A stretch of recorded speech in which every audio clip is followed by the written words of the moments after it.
Good evening. I'd like to call the meeting to order. Would everyone please stand and join us in the flag salute? I pledge allegiance to the flag of the United States of America and to the republic for which it stands, one nation, under God, indivisible, with liberty and justice for all.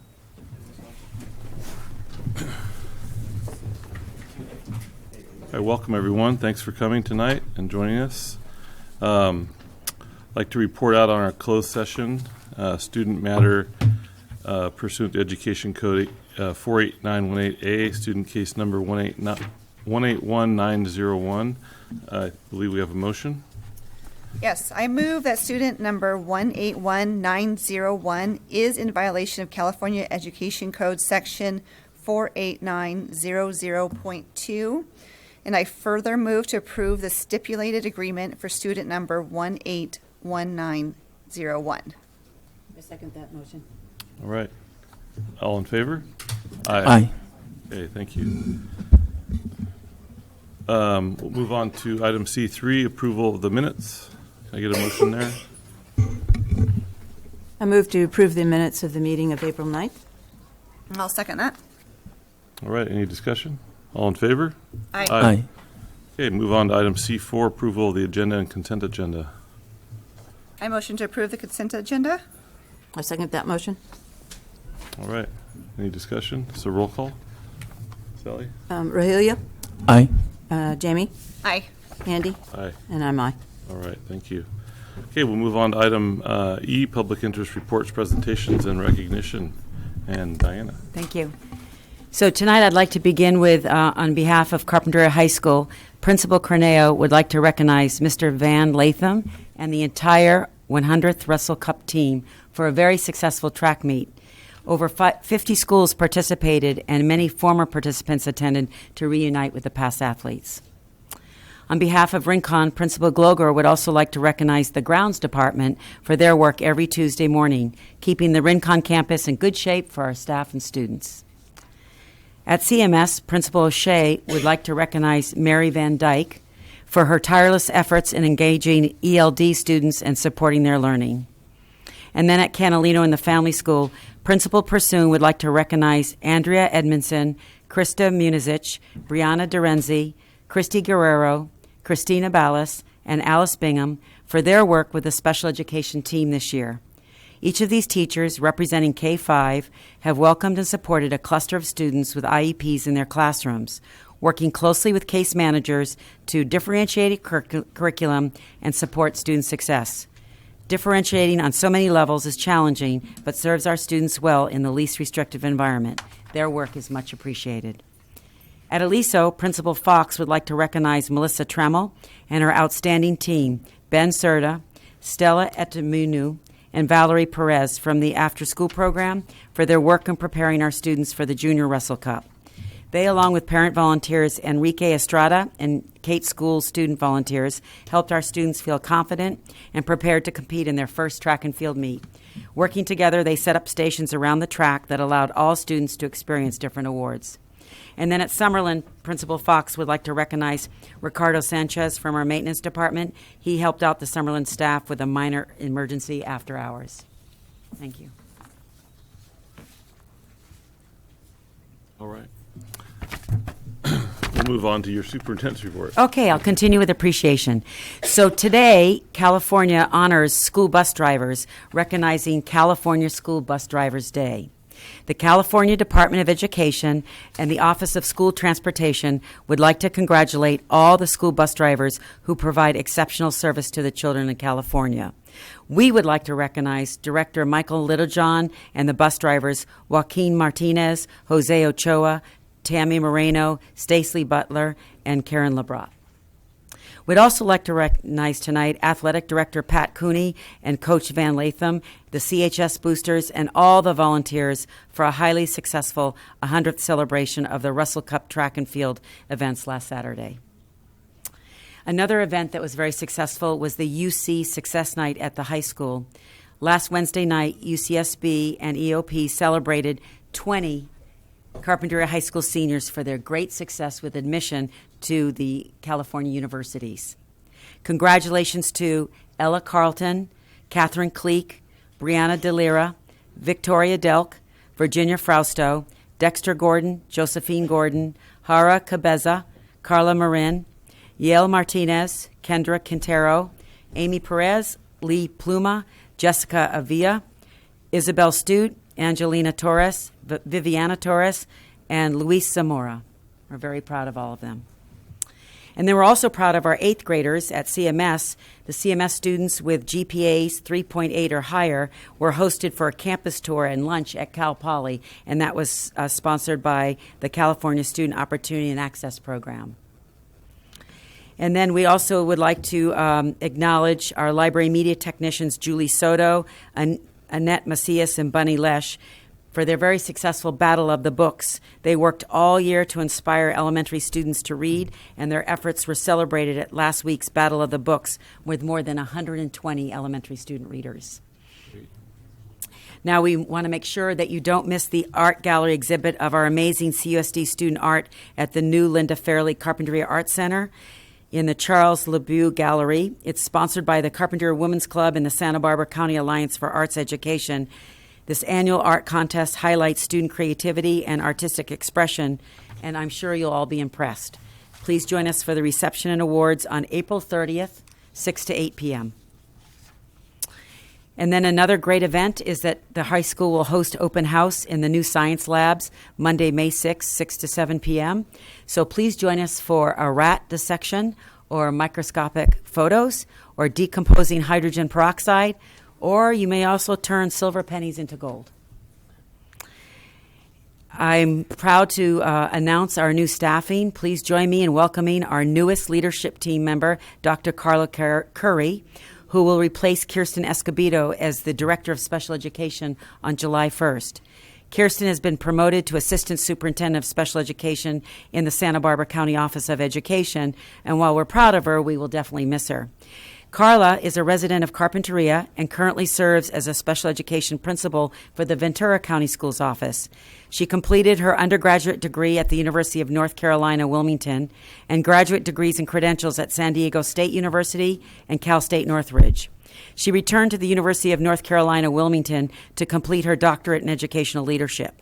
She has 15 years of teaching experience with students with disabilities in elementary, middle, secondary, and post-secondary classrooms, and 10 years of administrative experience on both public school and special education campuses.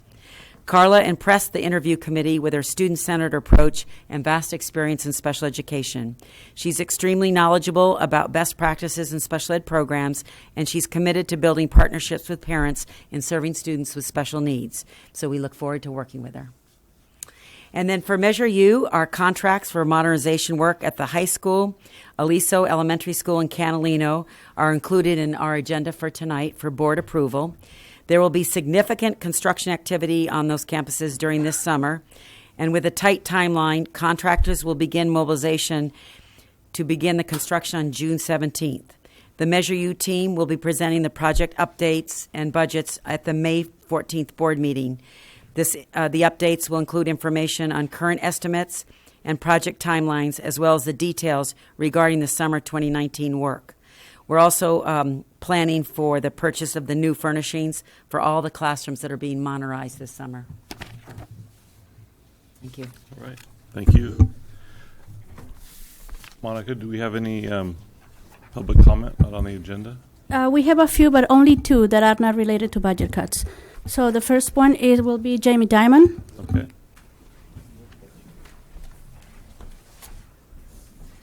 Good evening, board. I'm Jamie Dimon. Last night at Catalino, we had our joint parent meeting with Catalino Family School and Coppola.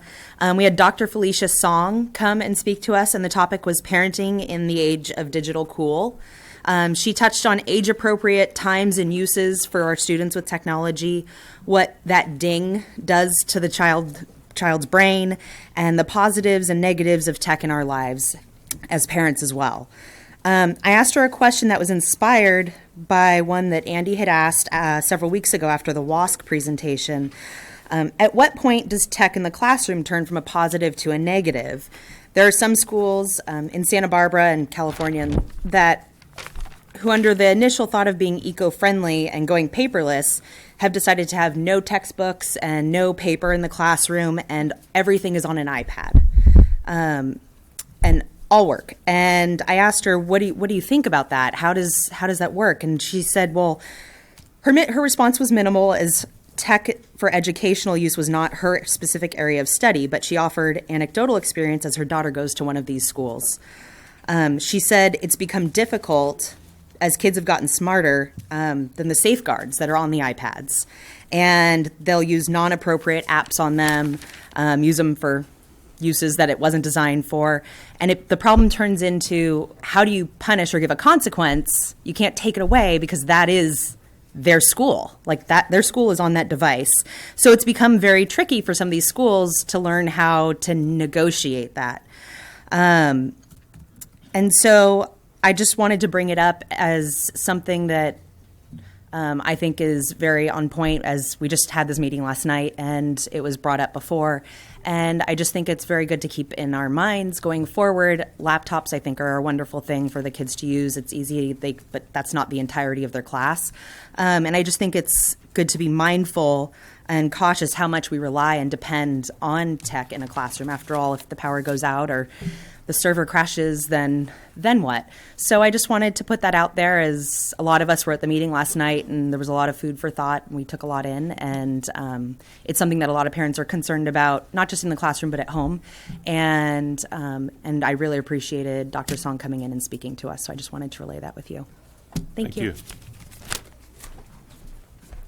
We have Will Collins, the student Will Collins.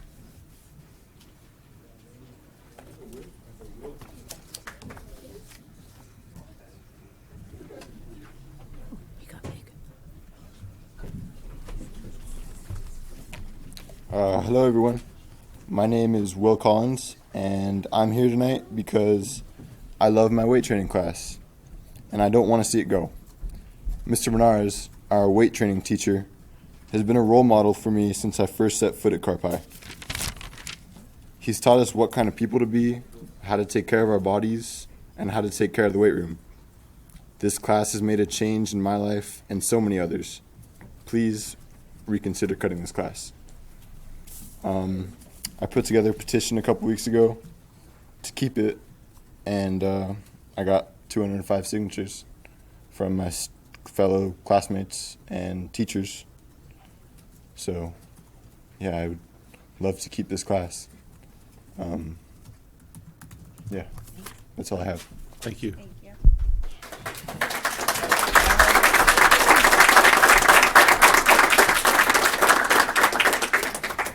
That's it. Okay. All right, we'll move on. Thank you, Will and Jamie.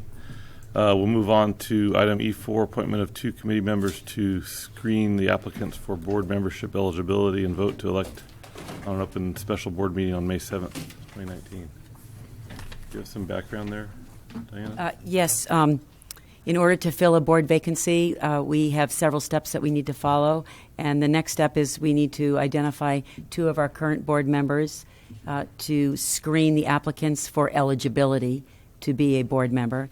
And then secondly, we need to schedule a special meeting on May 7th as an open board meeting in which we interview those applicants that have met the deadline in submitting their applications. Okay. I'm open to do it. I don't know. Sally? I'm willing to do that as well. Okay. You want to, Rogelio? May 7, what, is it a Friday or a Saturday? It's a Tuesday. No. Yeah, there's 2 steps that we're taking. The first one is that we need to appoint a 2-member committee from this board committee to screen the applications for meeting the qualifications to be a board trustee. That's step 1. And then step 2 is we need to schedule an additional board meeting on Tuesday night, May 7th, in which all the applicants that are eligible will be interviewed publicly. Okay. So we need a motion there? Yes. Okay.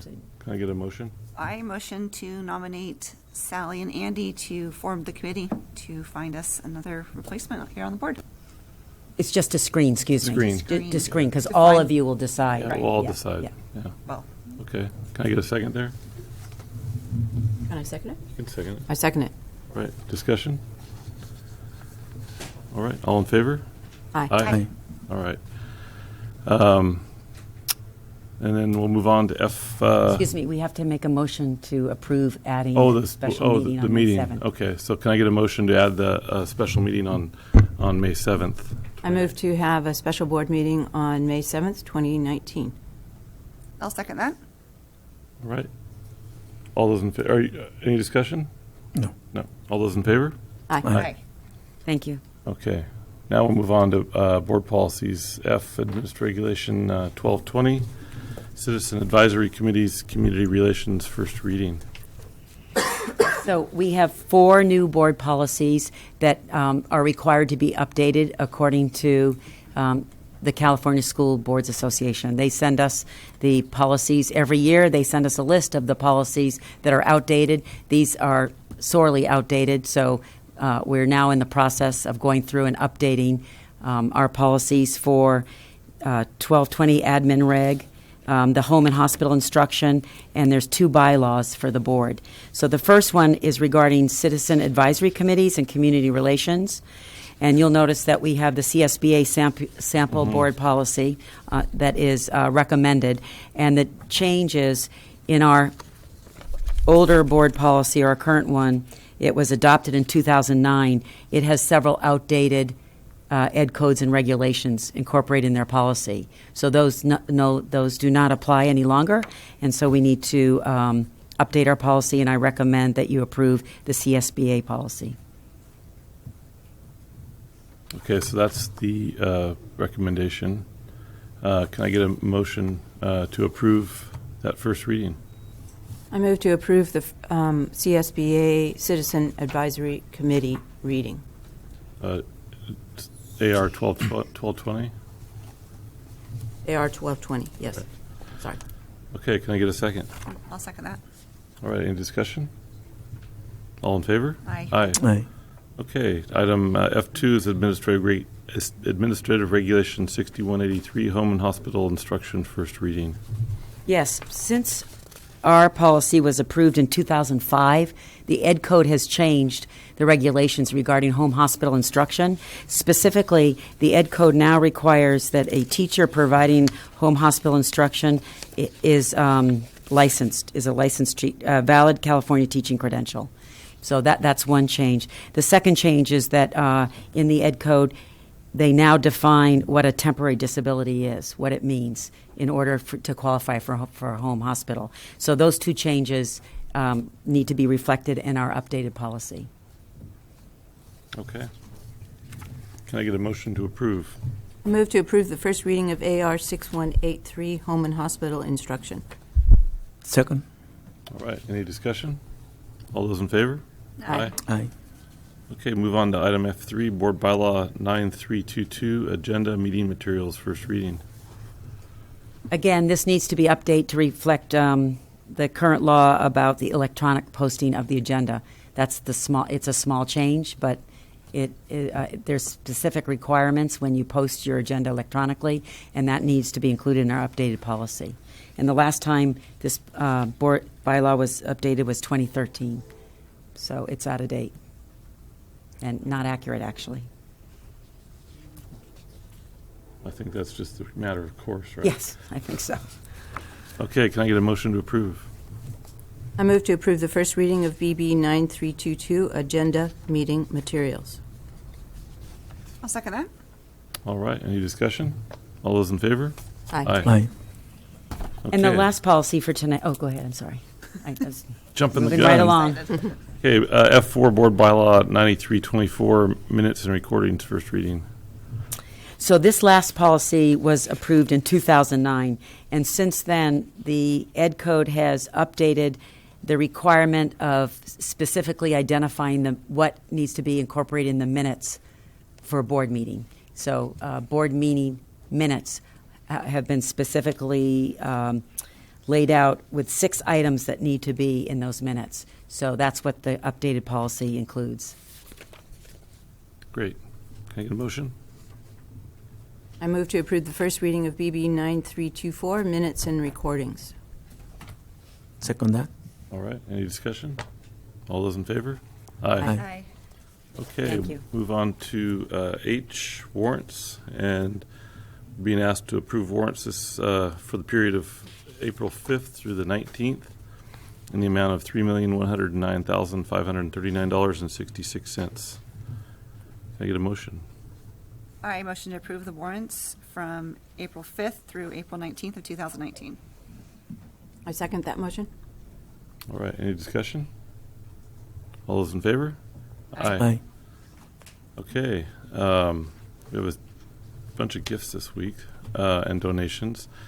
Item H2A is a donation from Tim and Jane Headley to Carpenter High School FFA Walter Johnson Memorial, and in the amount of $50. And then H2B is a donation from Liz Watkins to Carpenter High School Walter Johnson Memorial in the amount of $75. And H2C is a donation in the amount of $100 from Michael F. Costa to the Walter Johnson Memorial. Can I get a motion to approve all those? I move to approve all three donations to the Walter Johnson Memorial. I'll second. All right, that's outstanding. All those in favor? Aye. Aye. With gratitude. Okay, item H2D is a donation from America Riviera Bank to Virtual Enterprise to New York City Virtual Enterprise Competition in the amount of $250. I motion to approve the donation for American Riviera Bank to the Virtual Enterprise to New York City competition. Second? All right, all those in favor? Aye. Aye. All right, item H2E is a donation from Bainan Sports Services to the ASB Club Track and Field in the amount of $500. I move to accept the donation of $500 from Bainan Sports Surfaces to CHS ASB Club Track and Field. Second. All those in favor? Aye. Aye. Okay, item H2F is a donation from the Carpenter High School Parent Support Group to ASB event every 15 minutes in the amount of $500. Can I get a motion there? I'll move to approve the donation from the CHS Parent Support Group to ASB for the every 15 minutes. I second that motion. All right, all those in favor? Aye. Aye. Okay, we'll move on to H3, the 1920 budget study session.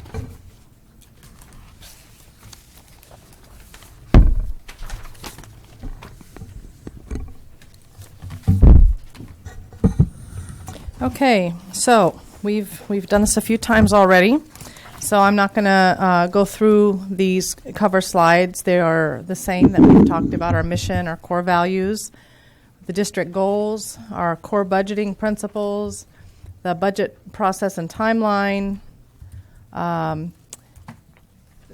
governor's. Nothing has changed from the state. On slide 8, same assumptions apply. We have some cost samples on 9. We've not changed that. The property tax history has not changed.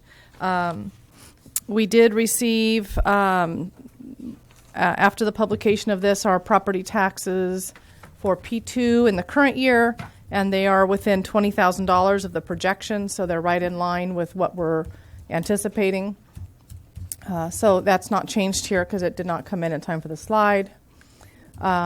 District staffing, I did update this slide. I thought it helpful on this slide to show this is all of the unrestricted staffing in the district, and I added totals. So you have total FTE by category, district office at the far bottom of the, well, your right if you're looking straight at it. And I thought that was a little easier to understand. Cost of living increase that slide has not changed. Health and welfare increases has not changed. 5-year financial history. The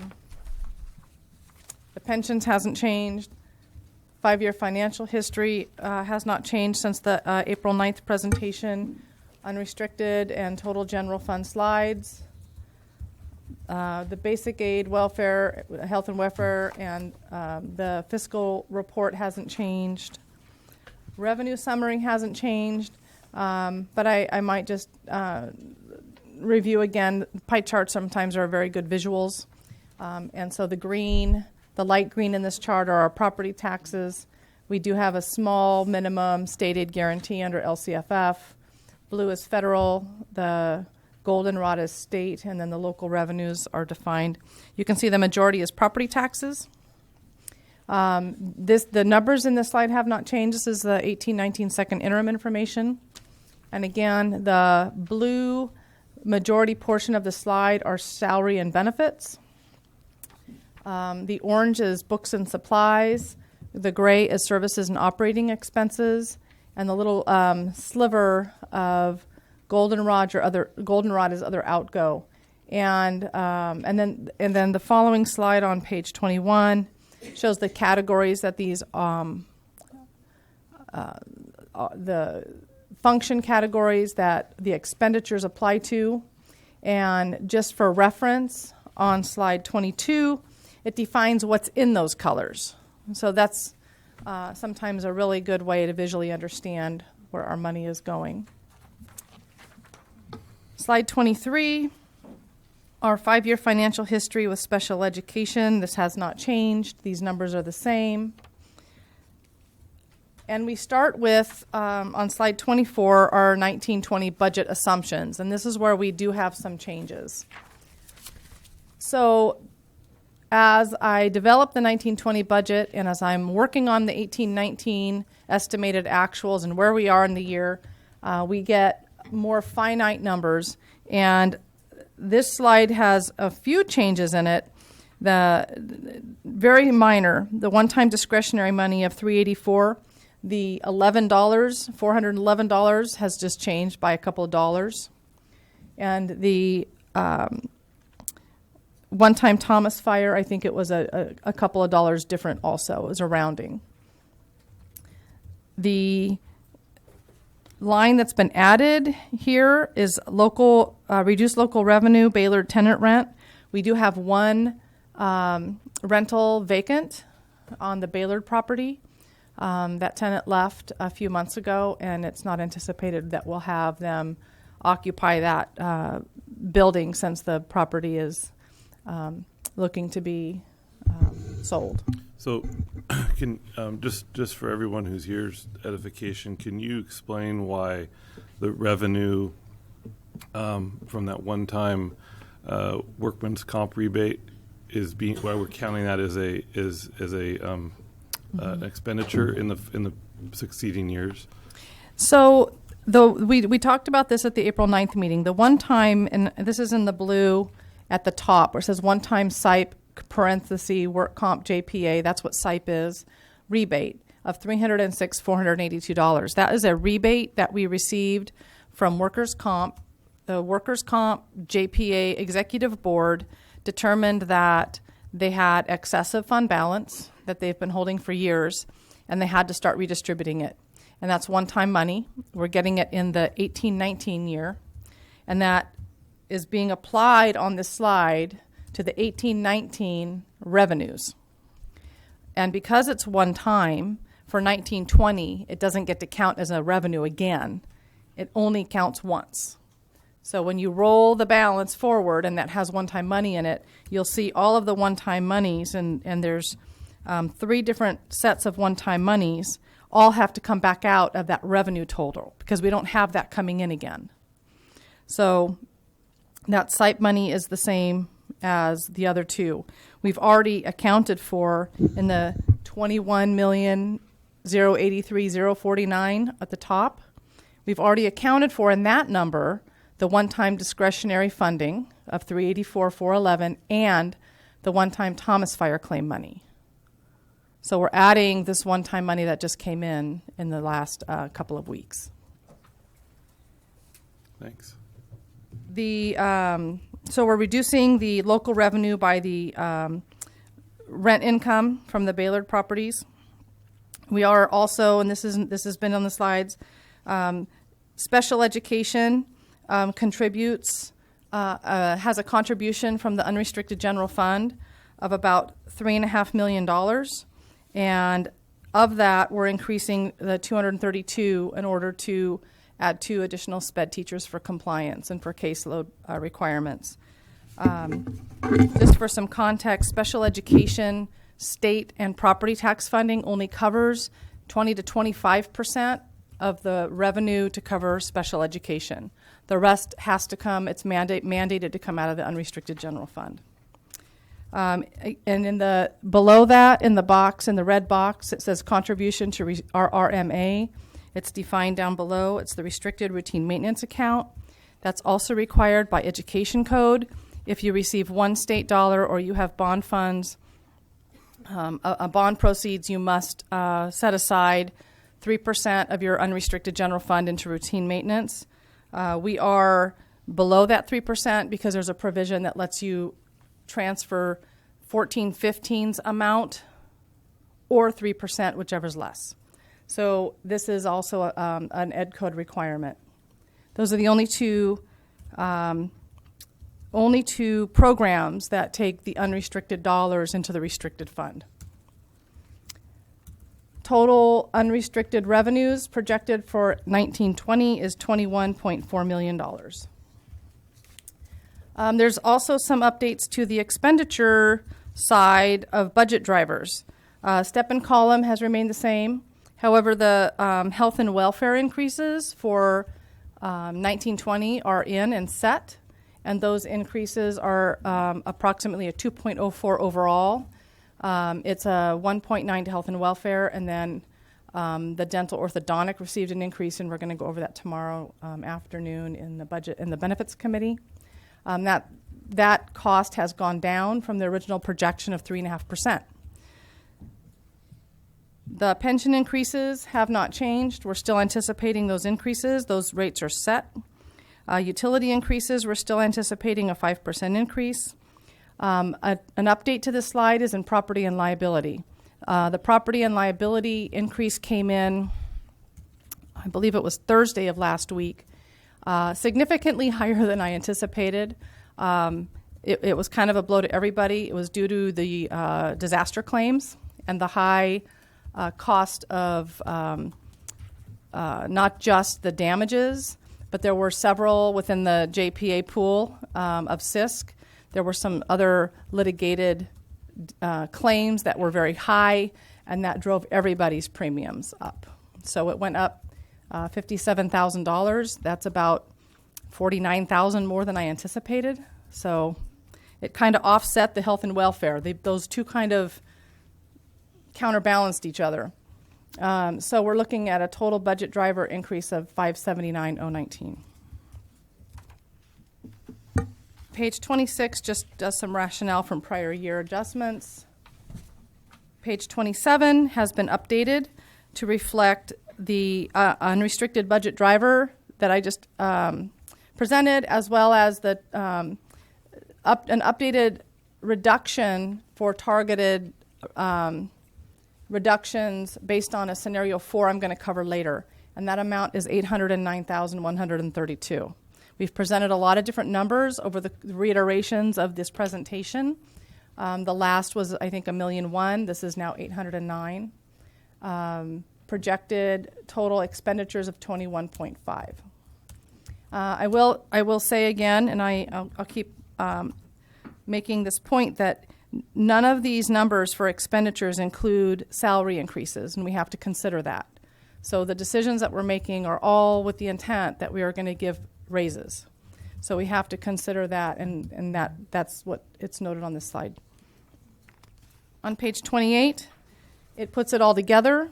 18-19 projected ending balance, the 19-20 revenue of 21.4, 19-20 expenditures of 21.5, still shows a deficit, meaning the revenues are less than expenditures, for an unrestricted ending balance of 1.9 with a 6.38% reserve in 19-20.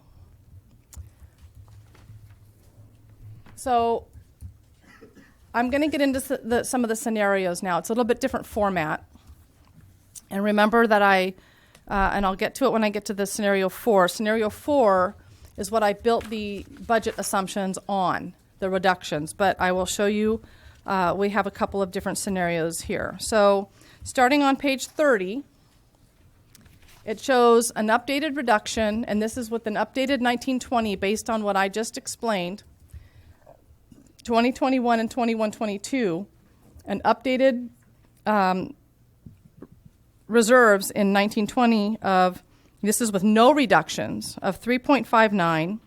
2021, we fall short of our 3% by almost a 0.9%. And then in 21-22, it does go back up into 3.44. But this is not a certifiable option. You must have 3% in all 3 years. Scenario 2, you've seen before. This is a minimum reduction of the $215,000. That's just putting it's reducing the budget for a textbook adoption. It shows 1920 at a 4.32, 2021 at a 3.59, and a 21-22 at 5.5. This is a certifiable budget. But you see the reserves are still not very high, and understand that a 1% salary increase will affect the reserve in the current year by about a 0.69%. On page 32 are the reductions that are incorporated in the scenario.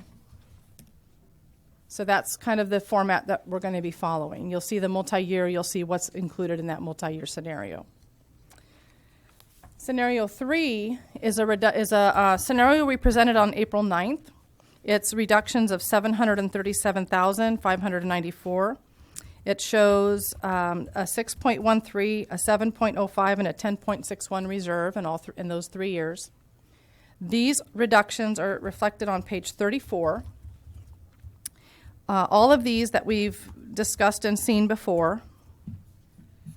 These are this is 1 through 11. These are not in the same necessary order that you've seen in the past. So these do have a different numbering. So some of the things I'll note, because some of these are repeated on multiple versions of reductions. Number 1 is the curriculum reduction of $215,000. That's materials and supplies. It's non-people. Number 2 is the reduction of a certificated teacher at the high school through a retirement. This is the only certificated position that won't be filled through retirement. We have several retirements, and we are filling those positions. Number 3 is a reduction of a part-time custodian at the middle school. We have a part-time tech support specialist. Number 5, we have an additional section for independent study that's an add-on to a contract at the high school that's not going to be used next year. Number 6, we have a reduction to athletics of $20,000. Number 7, we have a reduction of $75,000 to curriculum field trips with the intent to get that funded with outside donations. Number 8, this does include a reduction of a 1 point FTE school bus drivers, and that's a reduction in their hours. Number 9 is a full-time custodian. Number 10 is another part-time custodian. And number 11 is a full-time staff secretary. So these have all been presented before.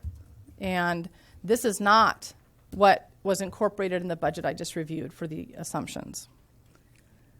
Scenario 4 is the one that I'm going to cover in a little more detail. This one, the reductions of 809 and 132 are what was incorporated into the 1920 assumptions.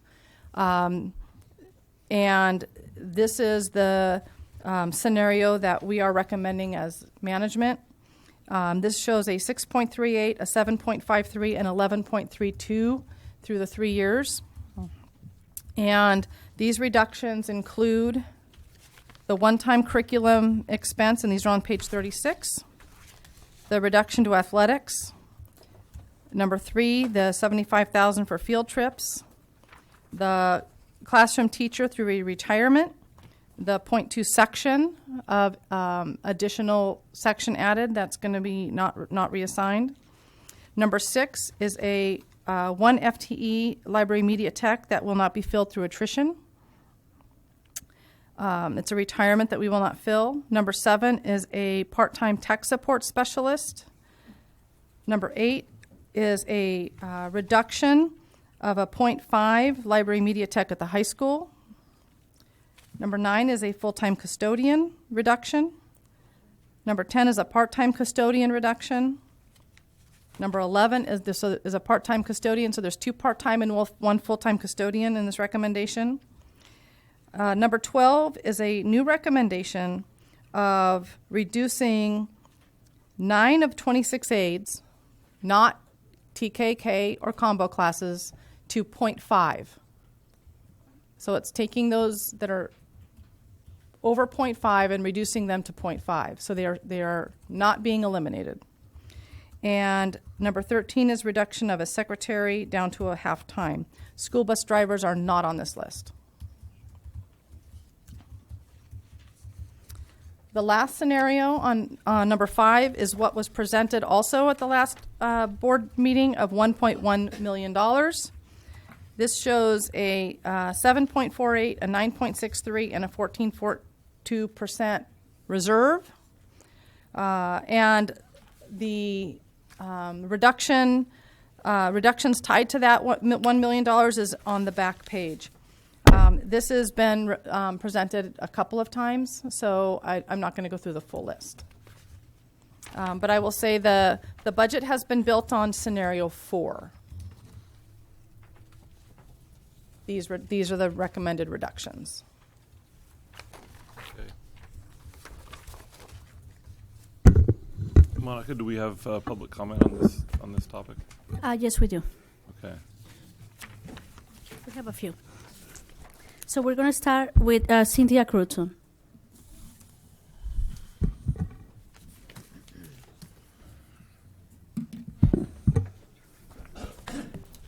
Good evening. My name is Cynthia Crutzen, and I've worked for the district for approximately 6 years. When I started, Miss Green was the principal at Canalino. My daughter was in kindergarten. As a parent, I'm really sad to be standing here talking to you about these budget cuts. I've seen many district office staff come and go, many changes, and it saddens me that the district's 2019-2020 budget assumptions include student-first services and not cuts from administrative offices, from the roots of this system, from the top of the system, that are not student-facing. I'm sorry. I've seen administrative offices, the administrative offices over the last few years have increased in personnel. And for example, to give a clear, concise detail, because in an earlier email that I read, the superintendent or assistant superintendent was saying that she was unsure of what we were talking about. I've never seen HR assistant, an assistant superintendent in the 6 years I've worked for this district, or financial clerks, or some of the other personnel that have been added. These people have no contact directly with our student body. I question the necessity of their positions. Our district has operated just fine for the six years that I've been with it.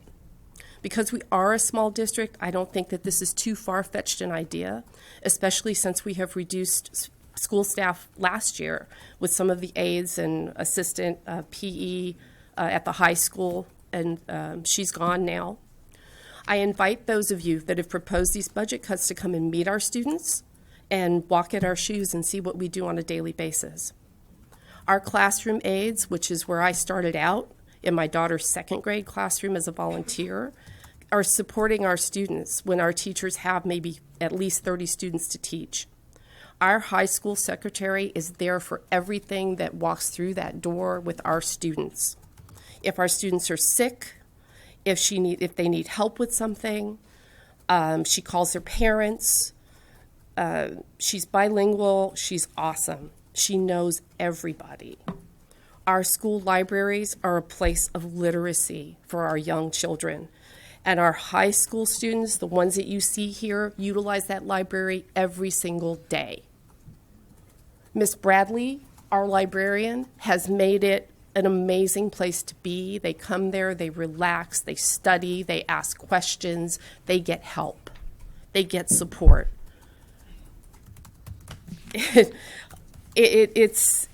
I'm sorry, I usually speak well, but I just can't get it out of my mouth because I can't believe these things. Our bus drivers offer stability to the special ed students that I work with, and they are all part of the education of our children. And I really question these additional positions in the DO that are not student-facing. And I ask you all, what business are we in? I understand things have to be paid for, but we are in the business of educating these children. And if our positive role models as adults aren't there for them, if the library is only open 4 hours, are they going to pass Mr. Sabenis' class or Miss Carlton's class or the special ed students that I work with in that library? We don't have a quiet place to go. I ask you to please be accountable to our children because that's what we're here for. Thank you.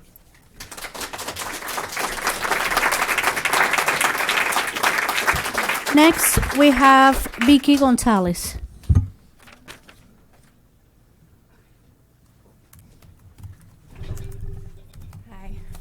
Hi. So my daughter will be speaking later, more specific to the library. She actually wrote an article recently for the Coastal View, which I'm very proud of her for. So I have 2 clarifying questions, which will determine what I say next. The first question is, what is the after-school program at the high school that got cut? Are you referring to the EAOP program or something else? It says that a grant was lost at the high school for an after-school program, and I just wanted to check in on what program that was specifically. J2, it's just layoffs after-school program due to loss to grant funding. I just want to know which. Really, it isn't a question and answer, but I just want to know which program it was. You could respond to that, Maureen. That's a federal after-school grant from the 21st Century program. It's a federal funded. What was the name of the program? That's all I want. 21st Century after-school program. Okay. So basically, now again, I haven't been to the board meeting recently, but I'm concerned because more around the mental health component. I don't know what you're planning on, but I didn't see a lot in the budget about increasing mental health services. And so there's a lot, similar to the last person that spoke. I'm usually very well spoken, but when it comes to kids and mental health, it's really difficult. You know, the amount of bullying that goes on at the schools, being in mental health myself, it's really hard knowing what's going on to not see that. And things like the library, where from what I know, I think they're open more than 8 hours, but again, my daughter will speak to that. That's a place a lot of kids go. When they have panic attacks, they go to the library. When they're crying, they have a bad day, they go talk to Mrs. Bradley. And if that's not there at 7 in the morning before school and up until 6 when kids don't have any place to go, where are they going to go? But again, Alani is more on that one. The secretary, she's amazing. Where are the kids going to go when they need to talk to someone? Even the custodians that you're looking to cut. I mean, there's one at the high school that was there when I was there 5 years ago, and he's someone else that I used to talk to. So I ask, very similar to what the last speaker said, is that you really look at those programs that involve the students, maybe talk to them, there's plenty of them here, and just, get their opinion, being that they are the ones that are going to be most affected. So thank you. Next, we have Alani Gonzalez.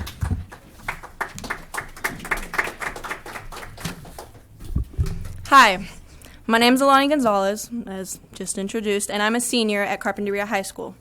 I've only been there for my junior and senior year, but these 2 years have shown me enough about the school. One of the most important places on campus for me during these 2 years has been the library. Every day, from 7 a.m. to 6 p.m., the library provides a safe space and learning environment. The librarian, Miss Rachel Bradley, has been such a good support system for myself and all of the other students. The after-school program provides the students with extra learning opportunities. The library in general is just the hub for socialization. So when I heard that the school board was considering reducing library hours, I was livid. I couldn't fathom why you would even think that this was a good idea. I understand that funds are minimal as is, but that doesn't mean you have to minimize our education as well. Of course, as many of my teachers and peers know, I'm not one to stay silent. If I have any issue with how things are being run, I will voice my opinion. Naturally, I formed a plan to inform everyone else of what was going on, since I myself had only found out after asking the adults in the school system. So I wrote a letter aimed towards the school board. I was planning on sending it directly to you, but it got to the point where I was so taken aback by this lack of communication that I decided to send it into the Coastal View newspaper. A few days later, I opened the newspaper to find my article on the main viewpoint, page 3. I received so many votes of approval from the community, especially from my teachers. This is when I knew I was doing the right thing. Not a week later, I received an email from Miss Diana Rigby, only 3 or 4 sentences long. Here's the main message I received. We are not recommending reducing the library hours, as the library can be supervised by different personnel. Planning on keeping the library open 8 hours before, during, and after school with 2 part-time employees. I decided to respond less than a day later. I wrote a very long and well-thought-out email in response. The library was actually open 11 hours before and after school. It is not possible to have the library open before and after school if it is only open for 8 hours. You say that you are not recommending reducing the library hours when in fact that is exactly what you're doing. The library is normally open 11 hours, so reducing it to 8 hours actually takes away about 30% of our time. The email I received was stated in a way that seemed to promise that things would stay the same. I responded with a very well-thought-out email explaining my frustrations, and never got a reply. Not only that, but it seems as though the school board was doing everything but taking responsibility. Why is it that the students are not involved? This is what I find interesting. The school board is doing exactly the opposite of what their mission statement says that they plan to do. And I quote, "The Carpinteria Unified School District, in partnership with the community and parents, believes that all students can learn and are capable of being successful in our diverse society. We are committed to providing a quality education program and caring, positive environment which promotes self-esteem and mutual respect. This will provide our students with the necessary skills to be responsible citizens, to lead to happy, productive lives, and meet the exciting challenges of the 21st century." I did some further research on the Carpinteria School Board website in an attempt to find out if there truly was an excuse for not informing us about this possible change, and this is what I found. Education Code 8482.5, subsection B. Every program established pursuant to this article shall be planned through a collaborative process that includes parents, youth, and representatives of participating public schools, governmental agencies such as the city and county parks and recreation departments, local law enforcement, community organizations, and the private sector. Not only did I fail to find a possible excuse to this lack of communication, but I also found that it is, in fact, a mandated responsibility to communicate and plan with us. What is it going to take to keep the library running? I could suggest taking funds from other programs, but that wouldn't help me maintain my point. How can you have the audacity to make false promises on behalf of the entire school? The Education Code states that youth have the right to participate in this decision.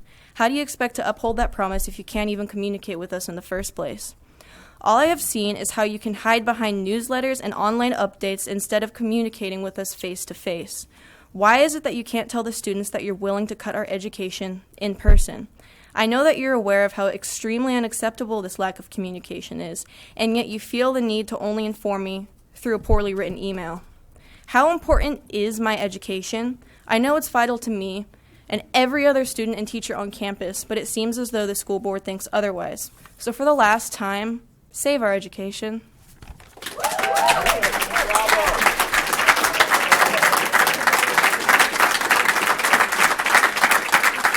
Next, we have can we please continue? Thank you. Next, we have Jeremiah Sobenes. Yes, so I'd just like to.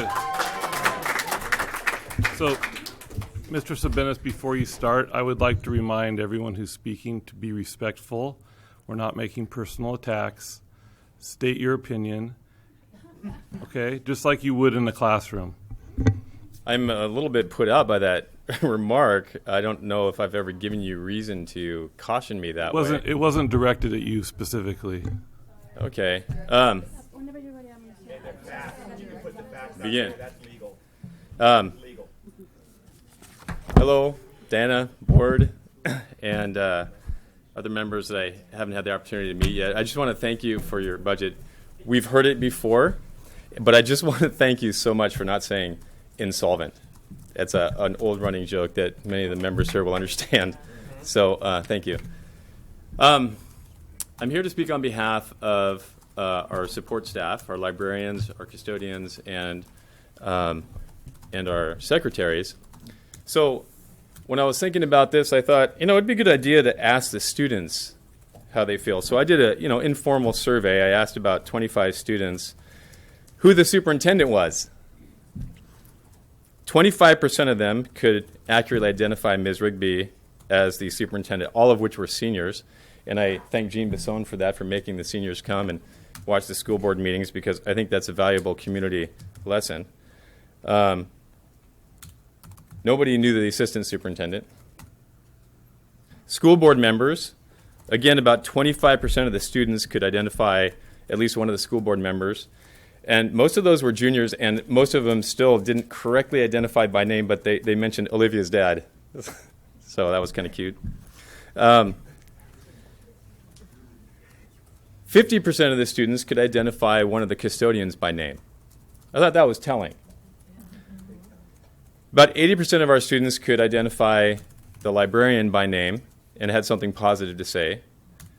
And about 95% of the students that I asked informally, who were the secretaries, they named at least two of them. So what do we take away from this? And I think it goes back to what Cynthia said and what Alani said also, and that is our students have face time with these people, and they're important.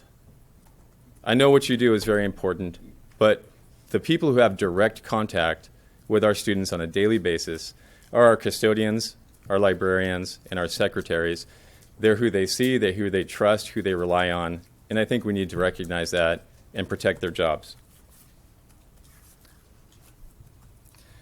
So speaking to the heart of the matter financially, I think it's very tempting to say that we need to cut our budget because we have fewer students than we had before. So citing declining enrollment, it's true. We used to have 1,000 students about 15 years ago, and now we only have 600. But the secretaries have the same duties that they had when we had 1,000 students. They still have the same workload. And I liken it to this. If we cook for 10 people, it's just as easy to cook for those 10 people as it is to cook for 6 people. But if you cook for 6 people, it takes the same amount of time to prepare that meal as it does to prepare a meal for 10 people. Thank you. Next, we have Teresa Strong. Sorry, Teresa Strong? She's not here? High school class guide, Teresa? Okay. Next, we have Jay Hochner and Jennifer Foster and Brett Weinberg have seated the minutes.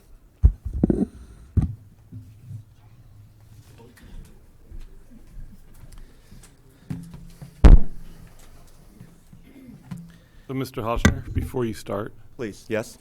Please keep your comments civil and no personal attacks. Like always, yes. All right, well, thank you for this opportunity to speak, and for all of you who have sacrificed your time and your energy to attend the meeting, to consider the data and the philosophies that currently guide the district and participate in this difficult discussion. My name is Jay Hochner, and I serve as CUSD's CUSD's teachers and support staff, as well as many of the interests of district students and families, in the role of employee union president. This evening, it seems that it seems important that I remind all district stakeholders of a few details. The first. Although the union has been attentive throughout the 2019 budgetary review process, the union was only, and this is important for everyone to know, The union was only systematically brought into the discussion when it sought legal action to force the district to honor its obligations in this area. We were only provided any attention from district leadership after notifying the school board on February 26th that Ms. Rigby had been broadly and publicly misleading the community about the district's obligations to collaborate with union leadership on topics of layoffs, proposed budget cuts, significant program changes currently under discussion, and in other areas. And I want to thank you as well for mentioning that it was not just the union that was ignored in this process, it was also students. Unfortunately, the union's stridency in regard to ensuring that the experience of district staff and faculty would be included in the district's budget discussions was mischaracterized by selected board members, by administrators, and by a few community members. At the last board meeting, a well-intentioned community member who runs, I believe, a small business locally, shared a perspective that, although well-intended, missed an important detail. A public non-profit school district is not run the same way as a private sector for-profit business. The community member stated that the union vilifies the board but does not provide any options for resolving CUSD's budgetary concerns. And although we really appreciate her participation and attentiveness, we have to acknowledge that it's inaccurate to suggest that either the union or board member Delgado, for that matter, have not provided options for resolving budgetary concerns. On each specific topic proposed for cuts, the union and Mr. Delgado have provided a variety of options and fiscal considerations.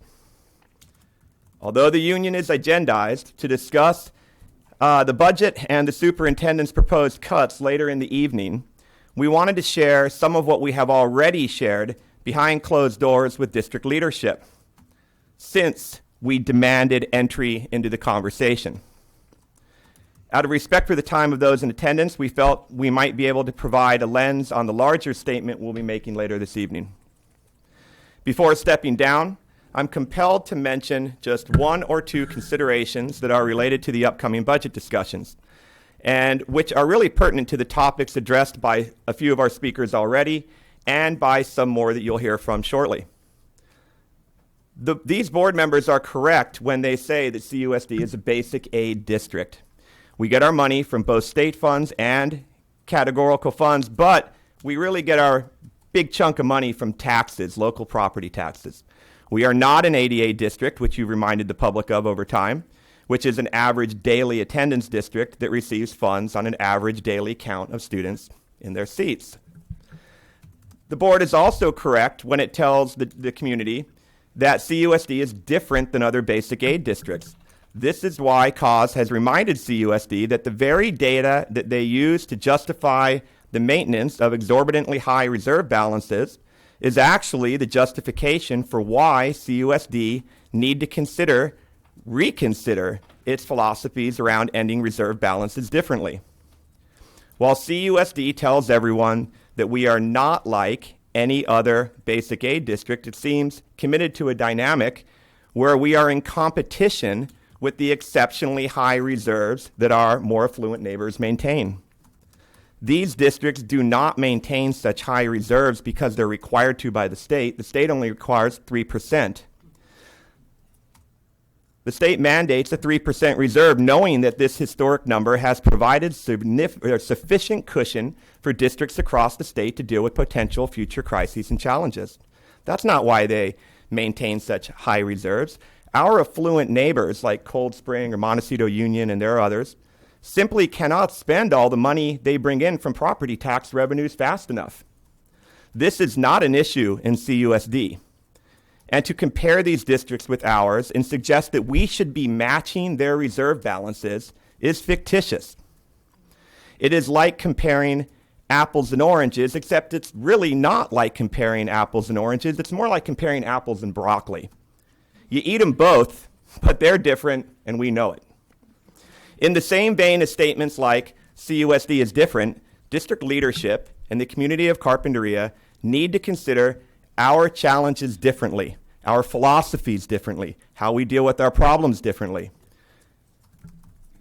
By reserving currently available monies that we are entitled to spend, even after the state-mandated reserves have been secured, we're not avoiding a fiscal crisis in the future, but it appears we may be creating an educational one for our kids, for these kids and their families and their little brothers and sisters, and my children certainly, but many other children, your children. I look forward to hearing from the rest of our speakers. Thank you.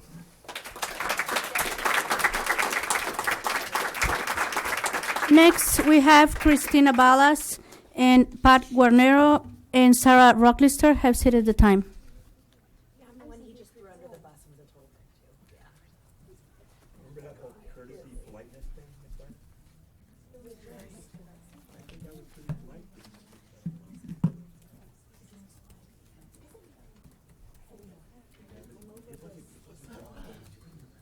Give me 1 second. Okay.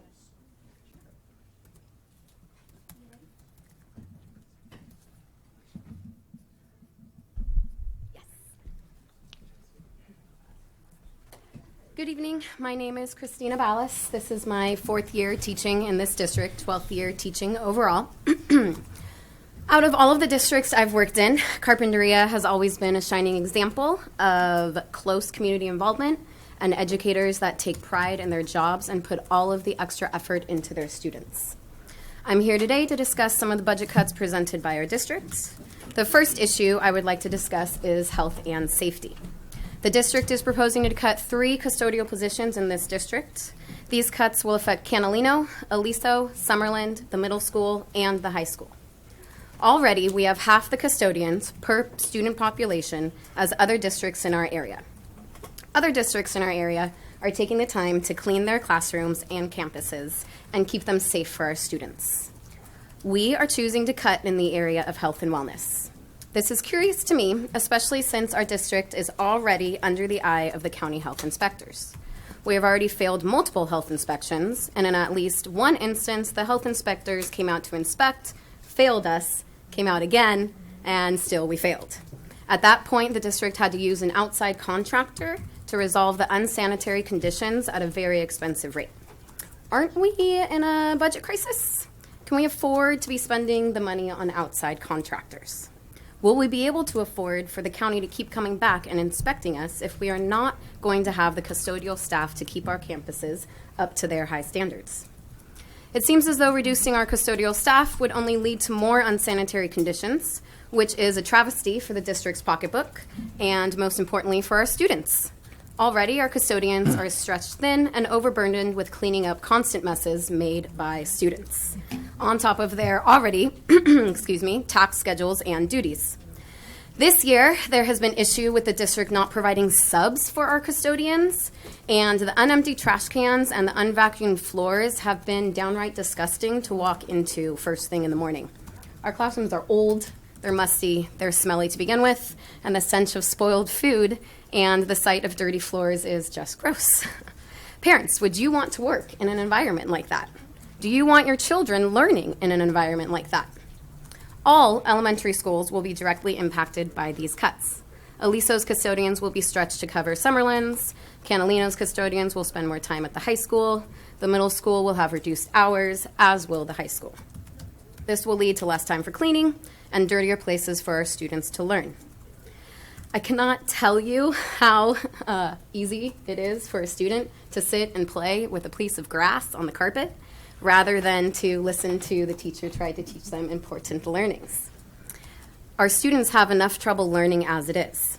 Walking into a dirty classroom sets off many students who suffer from sensory needs and attention deficits. Learning is very difficult. Our students are very far behind. We need to be creating a safe and sanitary environment for them to learn in. Cutting these custodial positions will be doing the opposite of that. As an educator of these students, personally taxed with imparting vast amounts of knowledge, I would much rather see positions at the district office be reduced and the people who work the farthest from the students be shuffled around. The The custodial staff is directly impacting the health and wellness of our students on a daily basis. They directly impact the safety and the sanitary conditions our students are trying to learn in. Cutting those positions are too close to the students. Another issue I would like to speak to is the social studies retirement position that will not be replaced at Carpinteria High School. While it seems as though this is an easy solution, just don't fill a position, that'll fix everything, this decision will have far-reaching impacts. The AP US History course will no longer be offered due to not being renewed. The AP Psychology will no longer be offered due to the current teacher needing to take over sections previously taught by the retiring teacher. The current AVID teacher will instead need to teach sections of social studies, and the AVID classes will somehow be absorbed into the master's schedule. It seems as though we should be adding AP and AVID courses, not making cuts that lead to the reduction of these high-level, rigorous classes that prepare the students of this community for college and careers. Shouldn't the district be making cuts further away from our students who are committed to their education? Further ripple effects by this cut include physical education. The athletic director himself might need to move over to teach on the social studies side. How is the athletic director to continue to support our athletes if he is less involved in the athletics department? In addition, a teacher who splits time between physical education and social studies will now only be working on the social studies side. Regular PE for freshmen is a course offered pretty much every period on the master's schedule. The weights and cardiovascular training course brought up by high school student Will Collins in his speech earlier would be reduced or eliminated completely. 205 students at the high school signed a petition. That's pretty impressive. They're voicing their willingness to commit to a healthy lifestyle. Is that not a character trait that we want to instill in the students of our community? Yeah. Oh, yeah, I thought so too.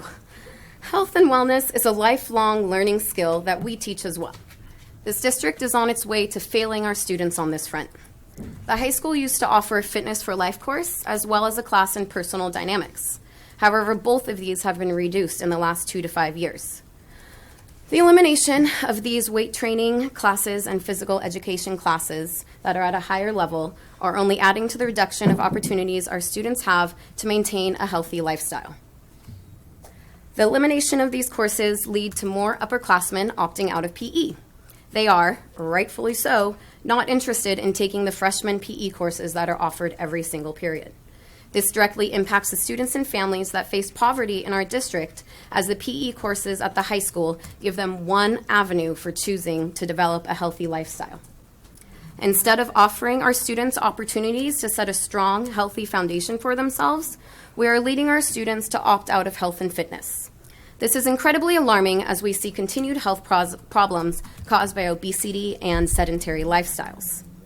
We are not only denying our students the opportunity to better themselves physically, we are hindering their ability to grow academically and financially. Many of our finest athletes take advantage of the weightlifting course. Many of them are hoping to supplement their expensive college finances with scholarships and grants. Shouldn't we be giving these students who are putting in 100% the opportunity to do so? It seems as though not replacing the retiring position leads to many reductions of services that directly impact students' learning, as well as their health and wellness. I propose the district instead seeks to hire a new teacher. According to their budget reduction options, the retiring teacher is leaving at $130,000. Any new teacher would be hired at around $60,000. $70,000 savings. Not bad, not bad. Surely the district can shuffle money around and shuffle money around the district office or reduce hours or positions there instead of cutting positions that will directly impact the education, health, and wellness of our students. On the athletic side, the proposal to increase transport fees. We are telling our population that is, oh my goodness, I'm sorry, my notes. In addition to the retirement position, there is does that mean I'm out of time? No.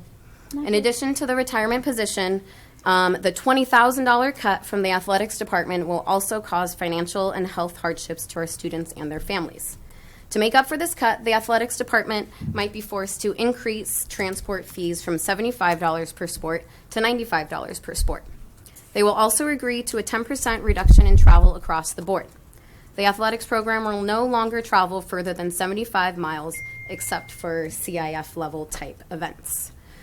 If this is a hard and fast line in the sand, it will be detrimental to some of the athletics programs.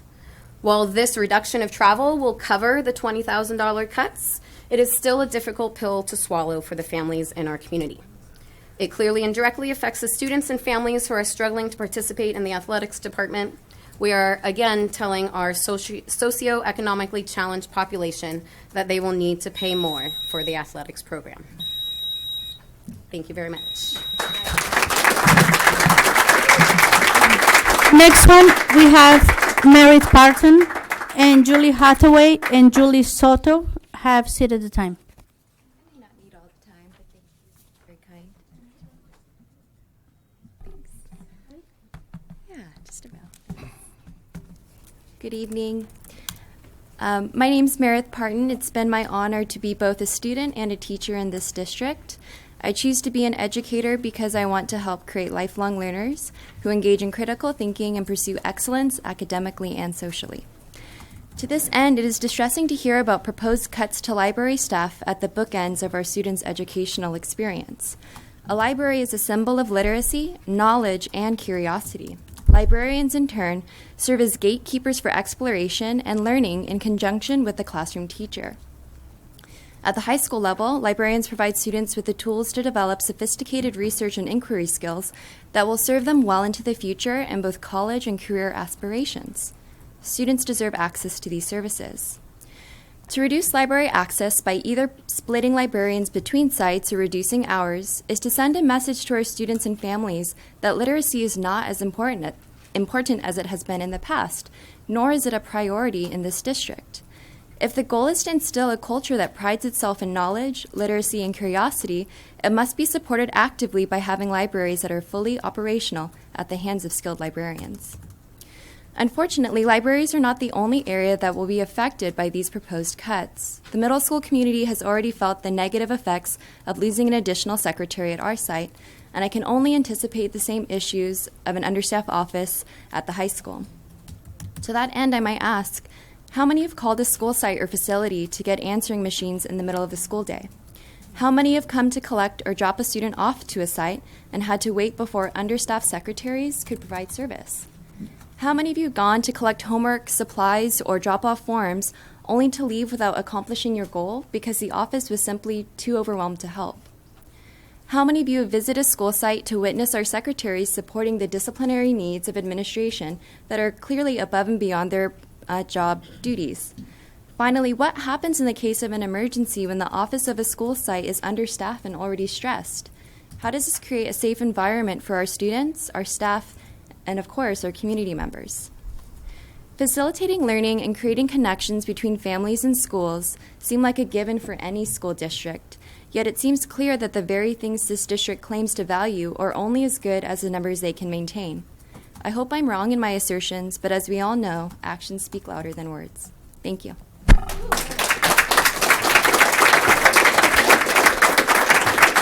Next, we have Rachel Bradley and Felicity Moore and, I can never say this name. Rachel Herman? Rashawn. Okay, Rashawn Herman. Sit at time.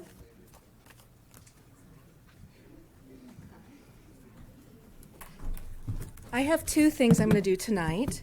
I have a PowerPoint. Are you able to put it on? Did you have it? Uh-huh. Oh, I'm very sorry. Sorry, I'm a little shorter than you.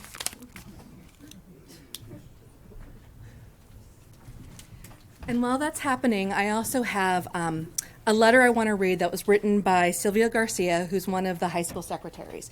She's unable to be here today. She just recently had a baby, and so she is understandably taking care of him. So, as of today, she wrote this letter. Dear members of the Carpinteria Unified School Board, I understand that the purpose of the board is to seek to secure school finances and to provide for the needs and welfare of our students. I'm so sorry. Which one is it? Oh, I'm sorry. The second one or first one. This No, one? Sorry. This one? I can go. There's more Go to down. the Adobe one, I think. No, it's at the very top. Budget cuts? This one? Yes. Or no, I don't think Oh. that's No? one up. One up.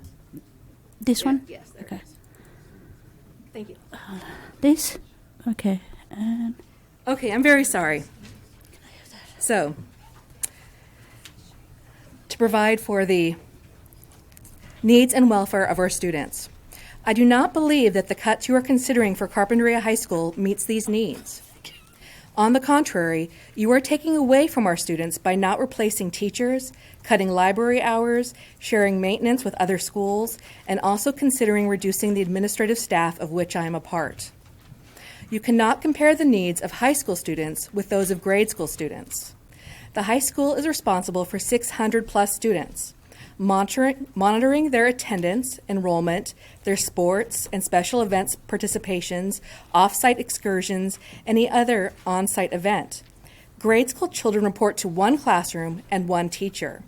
High schoolers report to many classrooms and teachers. They need constant monitoring for tardiness, absences, leaving campus without parental authorization, and if they are 18, they can excuse themselves without parental consent, and many times attendance is not aware of this until the teacher turns in the attendance records for the day.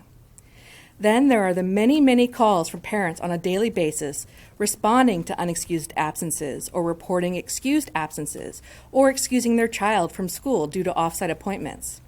These parents need administration to assist them in making sure their children are where they're supposed to be and also of any special needs the students may have. Any cuts made are detrimental to our students and staff. I invite you to come and spend time in our school and witness firsthand the daily activities and the need to provide more funding, not less. Every dollar you take away and every cut you make diminishes the welfare and good education our students deserve. Respectfully submitted, Sylvia Garcia.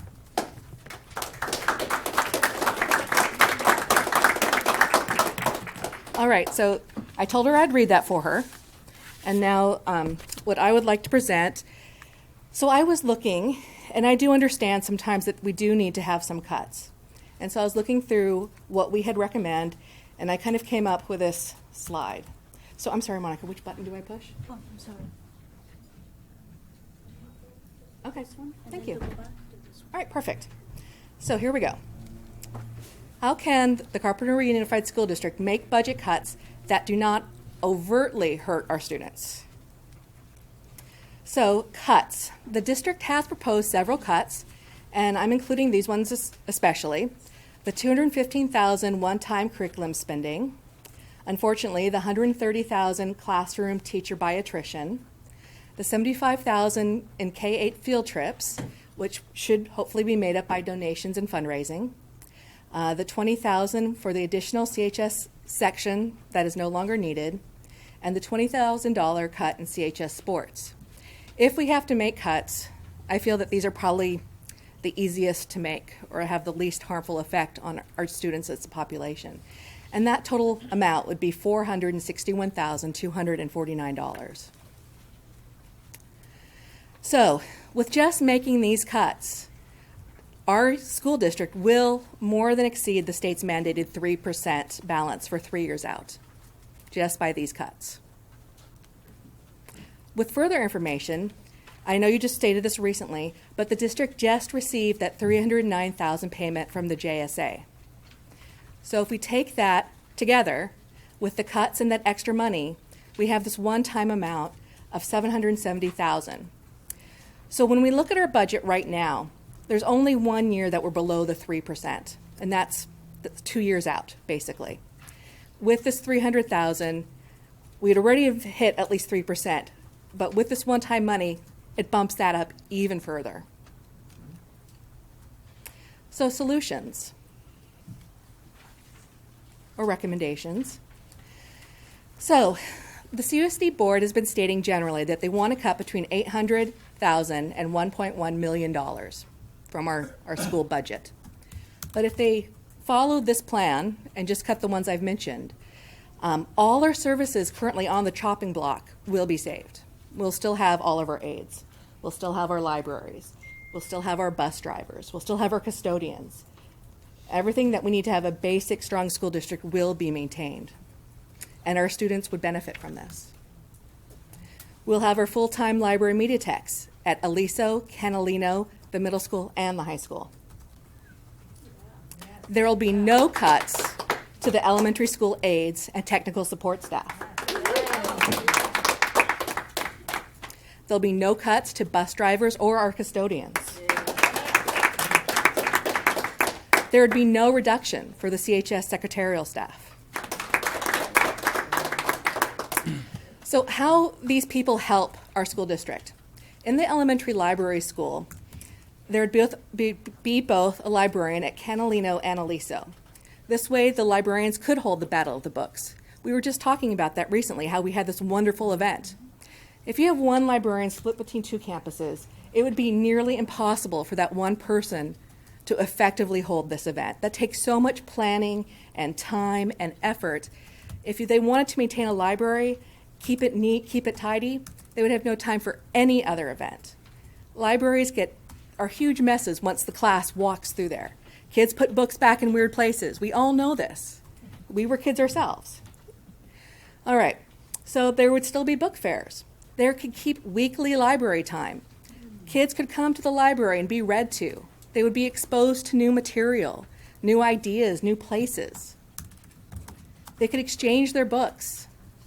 The libraries would still be kept in pristine condition, as a librarian would have time to shelve and return misplaced books to their rightful places. At the high school library, it still would be open before school, giving a safe place for students who finish their work and use that space before school. The library would have a dedicated librarian who would work to keep the space vibrant, safe, and welcoming during the entire school day, which is before school, during nutrition, during the lunch, and throughout the 7 periods of the high school day. Now, at 8 hours, you're right, Alani, the library would not be open for more than 30 minutes after school. We'd have to work on that. All right. The library could still be open for an alternative testing site. Right now, lots of students are sent to the library when they are late or sick to class. They come and finish their tests in the library. A lot of our special ed students use it as an alternative testing site as well, where they can be supervised yet spread out, where they can use their notes, things that they aren't really able to do in classrooms. The library would still be open for group projects. It would still have the arts and crafting supplies. And the librarian would be there to help recommend books and help students navigate the increasingly confusing internet, helping them tell fake from real. So this is just a picture of our library. I think this was during lunch, but if you can see in there, it is full. The elementary school aides and technical support staff. They provide vital help with reading to learn and reading to understand in all elementary school classes. The majority of our school aides are reading aides. They help people learn. It's super important. They'll be there and available to help students be safe before school, during recess, during lunch, and after school during pickup. Without the aides, I'm not sure who would be in charge of being there, to be out there to make sure the kids are safe. The aides are also a touchstone for many students. The aides know the students they work with. They know their families, and often they're first to recognize problems that might need to be addressed. Getting rid of aides would be a terrible mistake. Our bus drivers. We'd be able to keep our 5 bus drivers who have been with the district for an average of 8 years. The students would continue to be welcomed to their school day by familiar and friendly faces. The students and families will continue to trust those drivers who are responsible for their safety. When you know the person who's picking up your kid and taking them to school, you feel more confident. You know your child's going to be looked after. And when that child is welcomed every day, usually by their name and, "Hi, how you doing today?" Or, "You're looking good, I like your haircut." It can make that child start to their day so much better, just by little things like that. Our custodian staff is already understaffed, according to the CASBO, which I looked up, and is the California Association of School Business Officials. According to them, we are close to half staffing, meaning we have around 2,500 students attending our school district with all our schools combined, and we only have 12 custodians. So according to how many students we have and hours, we should have about double that 12 custodians to keep the facilities clean. But we would be able to keep our 12 that we do have And hopefully they would be able to maintain our clean and sanitary schools for our students. Our secretarial staff. CHS has more secretarial staff per student than most CUSD sites, but it also has more needs. The 2 general secretarial staff at CHS provide these additional services, which is part of their list, but more than most secretaries do at elementary schools. They provide transcripts to colleges. They collect and maintain the community service hours.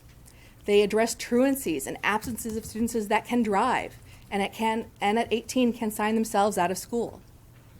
They are the supporting secretary for the vice principal and the 2 counselors.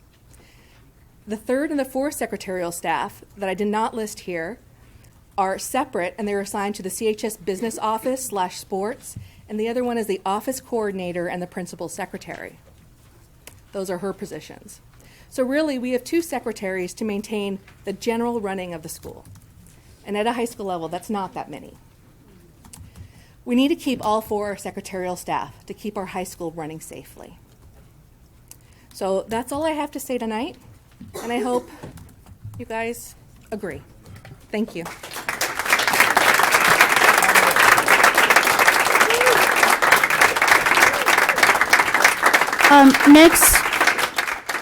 Next we have Laura Manriquez.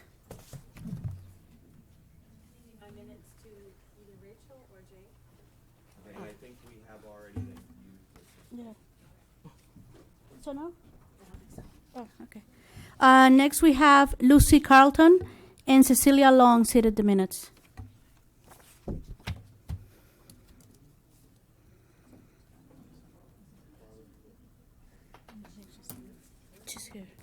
Again, I believe those were folks who were seating minutes and wanting to make sure that we had enough time to speak, and we appreciate it. But I believe that our speakers have concluded. Okay. That's the union speakers, not necessarily Okay. our gallery. Then that will be it. That's it? Okay. Thank you all. We had somebody from Pat Garano? No. Yes, well, she seated the minutes to... No, there was somebody else who ceded to her.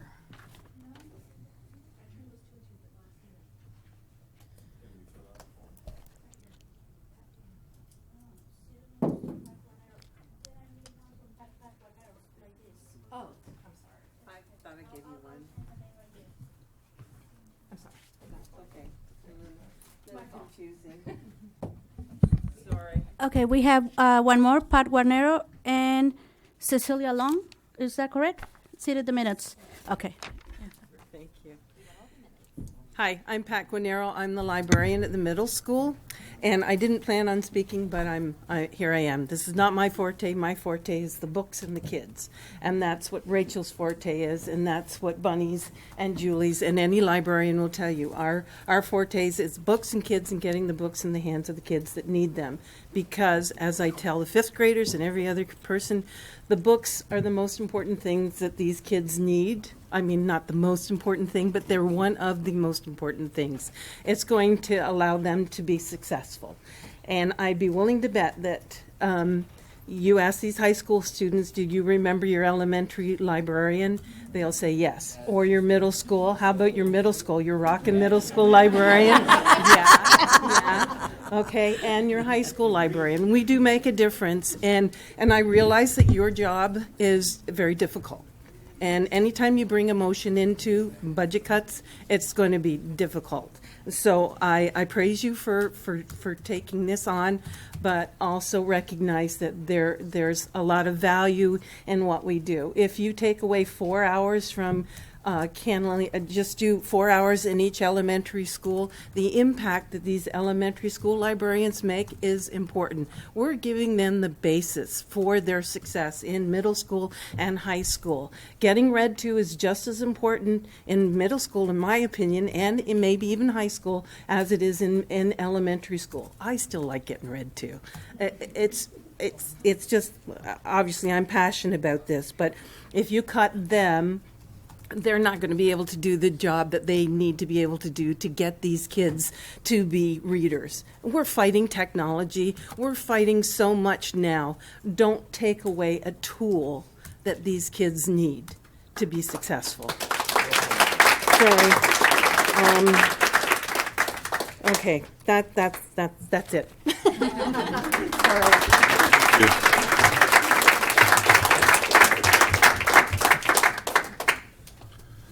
Okay. I appreciate everyone's comments, and as I've stated before, this is never easy to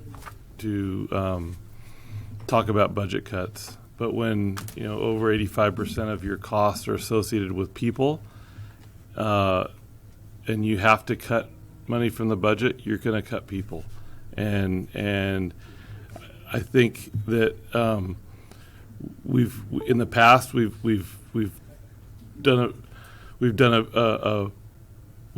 tried to keep the cuts as far away from the students as possible, as we did last year. This year we're trying also. We're not cutting teaching staff. We're not cutting aides. We're reducing hours to aides. That's cutting them. Okay, please. You had your moment to speak, and I really would appreciate it if we did not have comments from the gallery at this time. As Mrs. G stated, whenever you talk people and budget cuts, it gets emotional. Our job is to try to be unemotional about it, and I know that's hard for some people to hear. But if we followed our heartstrings every single time and someone bent our ear, we'd never be able to cut anything, because we all have connections to this community. We all have, we've all had students here or have students here who have been taught by many of you in the audience. And it really is, and I appreciate the comments tonight. I really do. I appreciate the civility, and I appreciated the insight. But I also want to remind folks that we have been having these budget study discussions for well over 6 months, and they've been public, they've been televised. They've been open, and so to state that we haven't been inclusive, we haven't gone to every site, true, but we've been very inclusive, and I think it's very important to recognize that.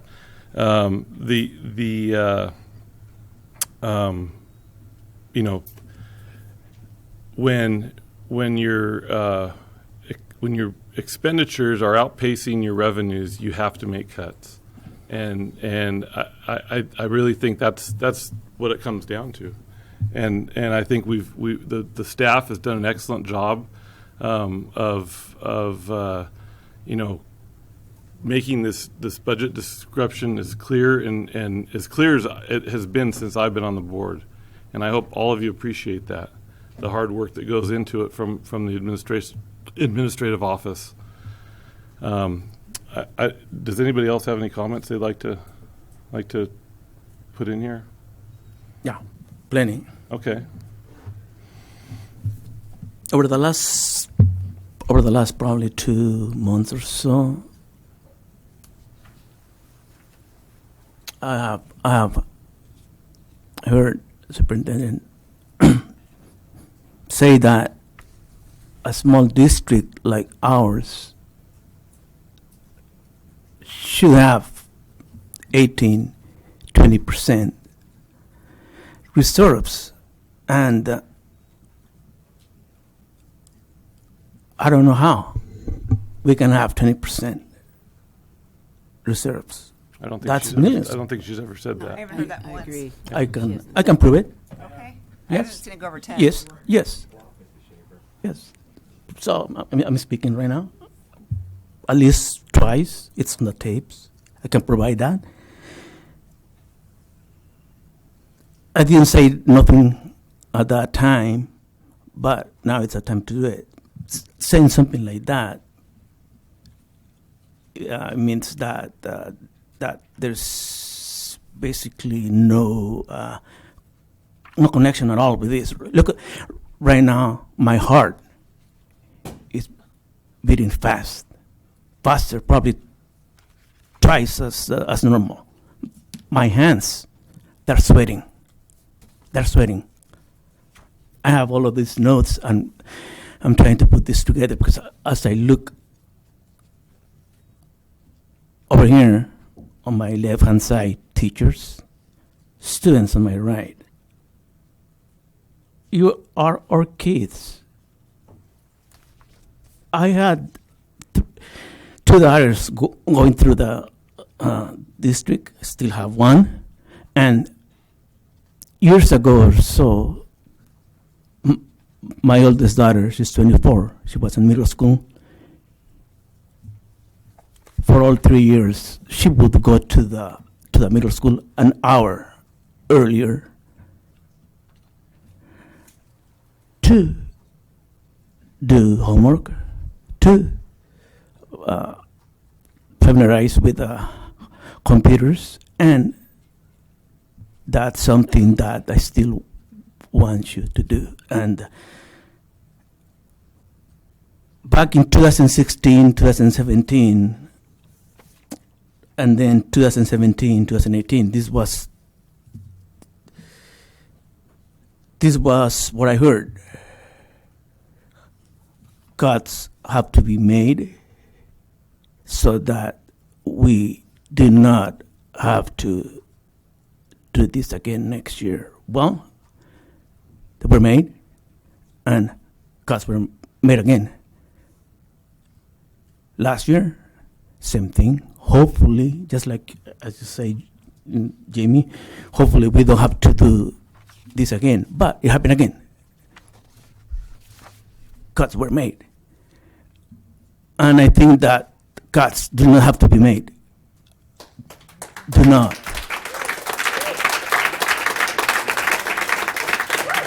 And I have been going through budget discussions for 2 years, and believe me, it's hard. And that's like I said, right now I'm sweating because I know that if this, even if 50, 70% of these cuts are made, it's going to affect teachers, students, parents, and that's something that, believe me, I was a teacher. Last time I said it, I'm speaking with the heart of a teacher. And that is why I have said it on the Coastal View. I have said it for the last couple of years. I do not support all of this because first we're presented with cuts of 846,000. Then it went up 100,000. Then it went up another 100,000. To me, scenario number 4, I cannot go along with that. It's 809,000, but we, as a board, we do not recommend this. Actually, this comes through the district that presents this recommendation. Otherwise, I think I'm missing something. Otherwise, I'm not on the board because that's unknown to me. It's a recommendation that comes with through the district to the superintendent that I recommend these cuts. But to me, just like I said last time, it's not a recommendation. Is that a recommendation? It's not a command. It's not an order. It's a recommendation, and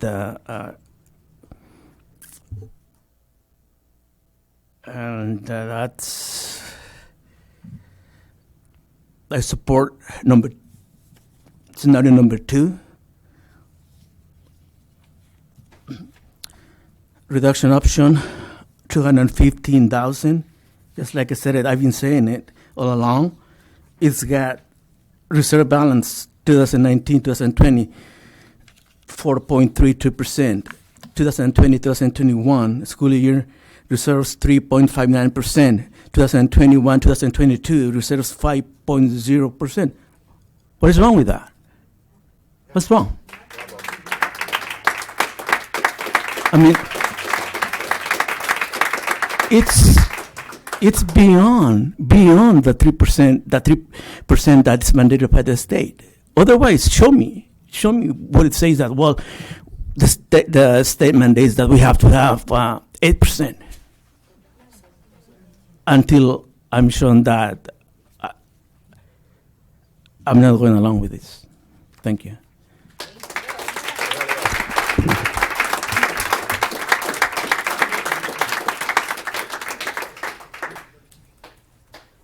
Del, you have anything? I was just going to say that I believe the superintendent and the leadership team have provided many of these recommendations, as well as the board has suggested recommendations. So it's not just coming from Mrs. Fitzgerald or Mrs. Rigby. It does come from a variety of people who are right there seeing what's happening.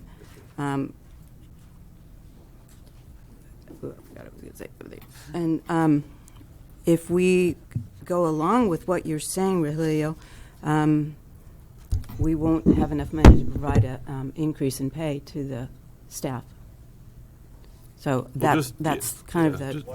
Just to give a perspective on this, so over the last 7 years, our district alone is spending, every year we're spending, from here on out, is spending $2.4 million more than we were 7 years ago towards pension contributions. And we're also spending $1 million more in health insurance contributions than we were 10 years ago. And so when those are direct costs that the district sees, and we really don't have much control over them. And then when you couple that with cost of living increases, and you add all those together, they add up to more than our revenues coming in. So we have to make cuts.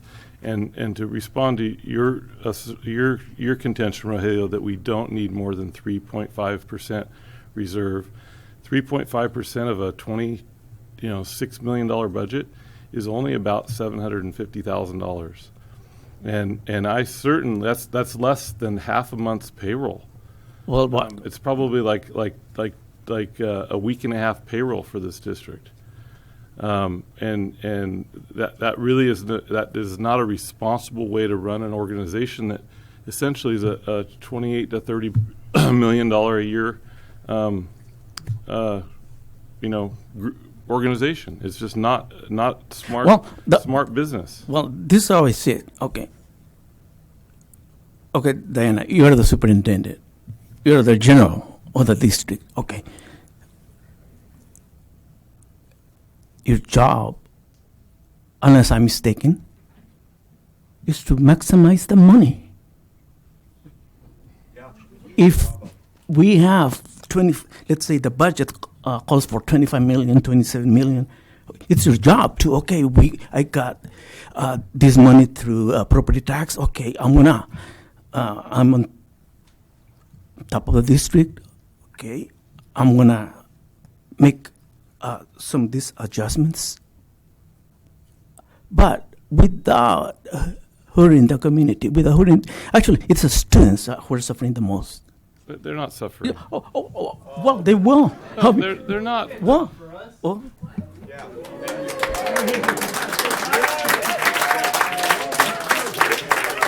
Okay, so for Rogelio, for a high school of our size, we offer more AP classes and more honors classes than any other school our size in the state. Okay, apart from maybe a couple in really high-end basic aid systems. So to make that contention, we provide a very good education. We have excellent teachers. We have excellent support I accept staff. that. Yes, that's proven. We have very small class sizes. And I think all of the audience should recognize that that the class sizes that we have been able to maintain in schools is much smaller than comparable districts. I think that what we should do, because basically what we do, it's touring the schools twice a year for about probably 5 minutes per class. We should go there 2 times a month and spend not only 5 minutes or so. It's actually take the role of a teacher. And that's the only way that we can all get on board and see that a lot of this is wrong, because we're not there. We're not there. But we could. I mean, this is what a teacher does. Okay. There's 25 students, and sometimes 50 minutes are not spent teaching. Okay. There's probably some discipline issues or so. The students who suffer the most are the ones who are there to study. And if there is no instructional aid, those students that are there to go beyond their capacity, they're not getting actually 50 minutes, they're only getting 20 minutes of quality instruction.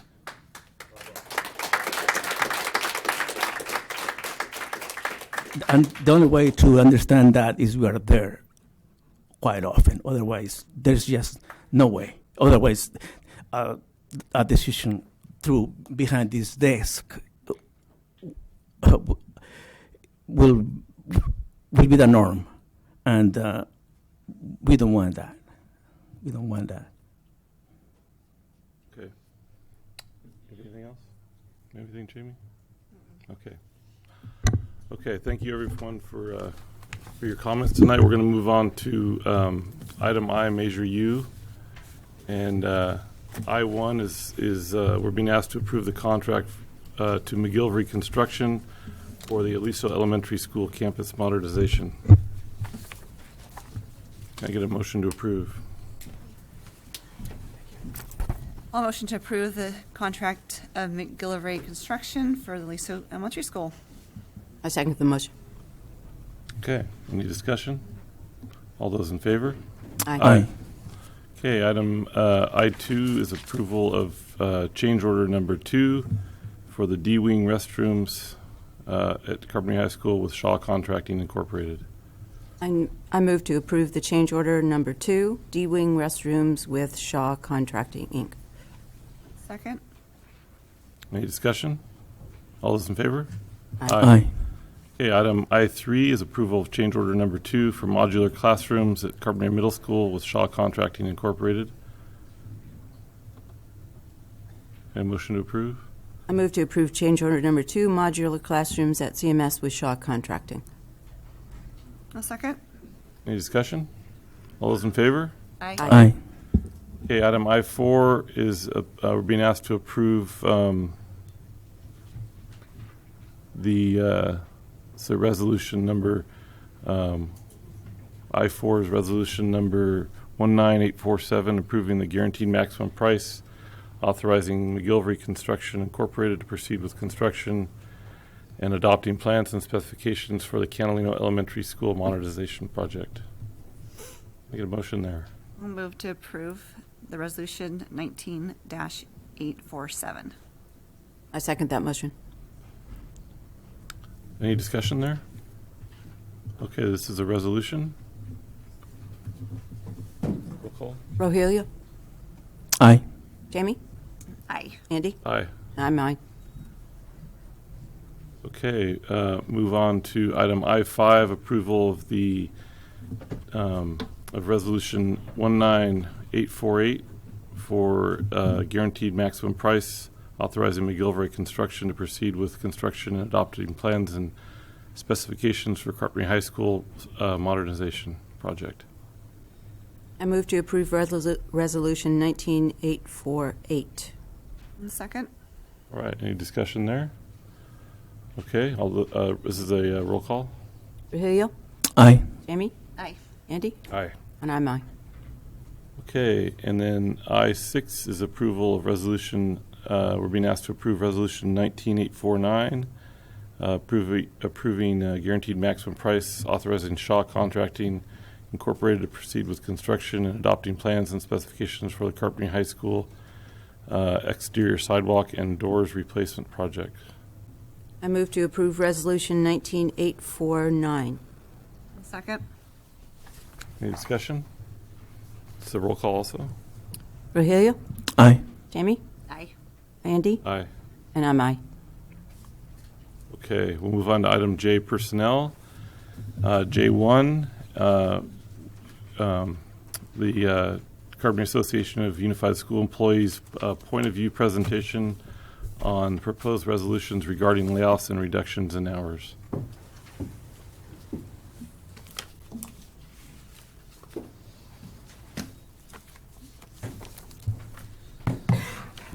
Thank you again.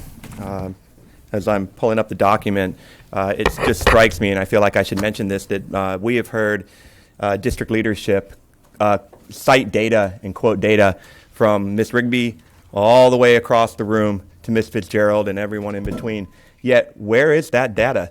We've heard you say on several occasions that you've done all this research, but whenever we ask for it, we get this. So, nonetheless, allow me to share. And thank you for putting us in the personnel section of the agenda, even though, as you're aware, we really are here to talk about the budget and the impact on the budget that personnel has. Again, good evening, everyone, and thank you all who remain. As an integral part of the CUSD's mission, the union has been included on this evening's agenda with the expressed reason of informing the conversation associated with budget cuts and the potential layoff of district personnel who work directly with the students. Although union leadership was disappointed that it was required to force district leadership to acknowledge their responsibilities to a collaborative process, we are pleased to have this opportunity to share our understanding of the budget proposals before us. Union leadership believes that the voice of district employees, of parents, of students, provides us with the most critical lens into the outcomes and decisions made by those who do not occupy the teaching and learning environment. As we say this, we do not believe that we are overstating the importance of the service we provide and the insights that we, parents, students, teachers, support staff, candidly share this evening. In an effort to better understand the rationale for the CUSD's proposed budget cuts and associated layoff actions, CAUS leadership has developed a series of questions. We have distributed those questions among the gallery here. I'm sure you all have already gotten them, as well as the district's response, or shall I say, somewhat non-response. Not only is it critical that district leadership better understand the impact of the decisions they make as they strive to maintain a robust reserve balance, we also acknowledge that it is necessary for district employees to understand the rationale and wisdom that motivate the cuts now being proposed by district leadership. Our goal in doing so is multifaceted. Beyond our belief that participation at this level is an ethical responsibility associated with the profession that many of us have chosen, the union would like to avoid any unnecessary conflict that undermines the confidence we so desperately need from the community we serve. It is with this in mind that CAUS has pursued through responses to a series of questions, or that CAUS has pursued thorough responses to a series of questions that require consideration before making definitive decisions and taking potentially unnecessary and or extreme budgetary actions. CAUS has hoped that the CUSD would provide compelling rationales and data for their proposed cuts. If all of those who received the questions will note, the questions we asked are in black. The thorough, again, less than thorough, Responses that we received from the district are contained in red on the document that has been distributed. And we encourage you to take an opportunity. We would have passed that out to you earlier, but we just received the responses today.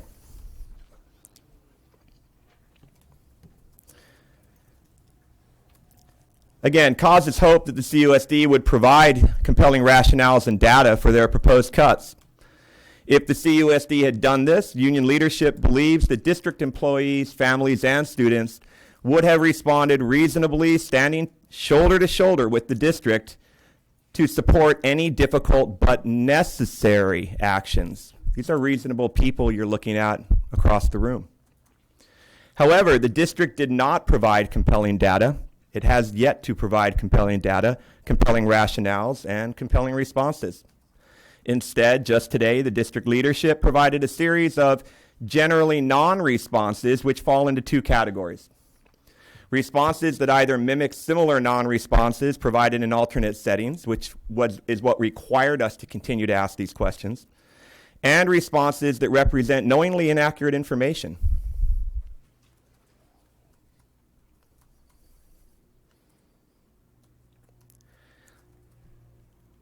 The CUSD and its leaders must be confused if they believe that these methods to deflect from the historically negligent approach to budgeting public monies in the interest of teaching and learning are sufficient.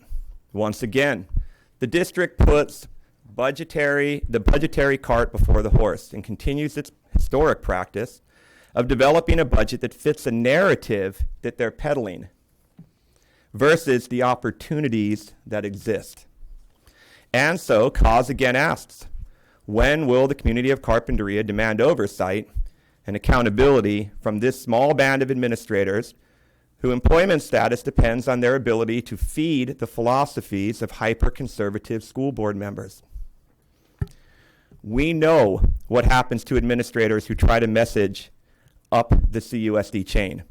It is almost comical for teachers to hear about a district leadership team that is led by Ms. Rigby that truly feels empowered to inform Ms. Rigby and challenge the actions and the decisions that she's making. That's not what we're hearing from principals. It's not what we're hearing from vice principals. It's not what we heard from the principal who was released fairly recently. Or I guess we wouldn't say released, I believe he resigned. Because he was unable to be heard in that leadership team environment. We know what happens to administrators who try to message up the CUSD chain. In fact, we needn't look far to see the most glaring of examples. CMS's principal last year, Mr. Briggs, and then prior to that, the school board's decision to release a popular and effective superintendent, Ms. Miglies, because she effectively shared the damage created by the hyper-conservative philosophies of the board with staff, which, like today, was also led at that time by Mr. Schaefer. In regard to the budget, CUSD is feeling the impact of disastrous decisions and actions pursued by the school board in the past few years. The union and community recently watched the school board, after spending many hundreds of thousands of dollars to remove a past superintendent, Ms. Miglies, in simply an effort to prevent her from initiating the very philosophies they told you they hired her for, and the very philosophies that the community valued. Now the school board feigns grief. I'm sure you heard it in their voice. The grief, the suffering that's going on, making these difficult decisions that's being claimed by a few of our board members. So difficult. Well, from my perspective, that's rich.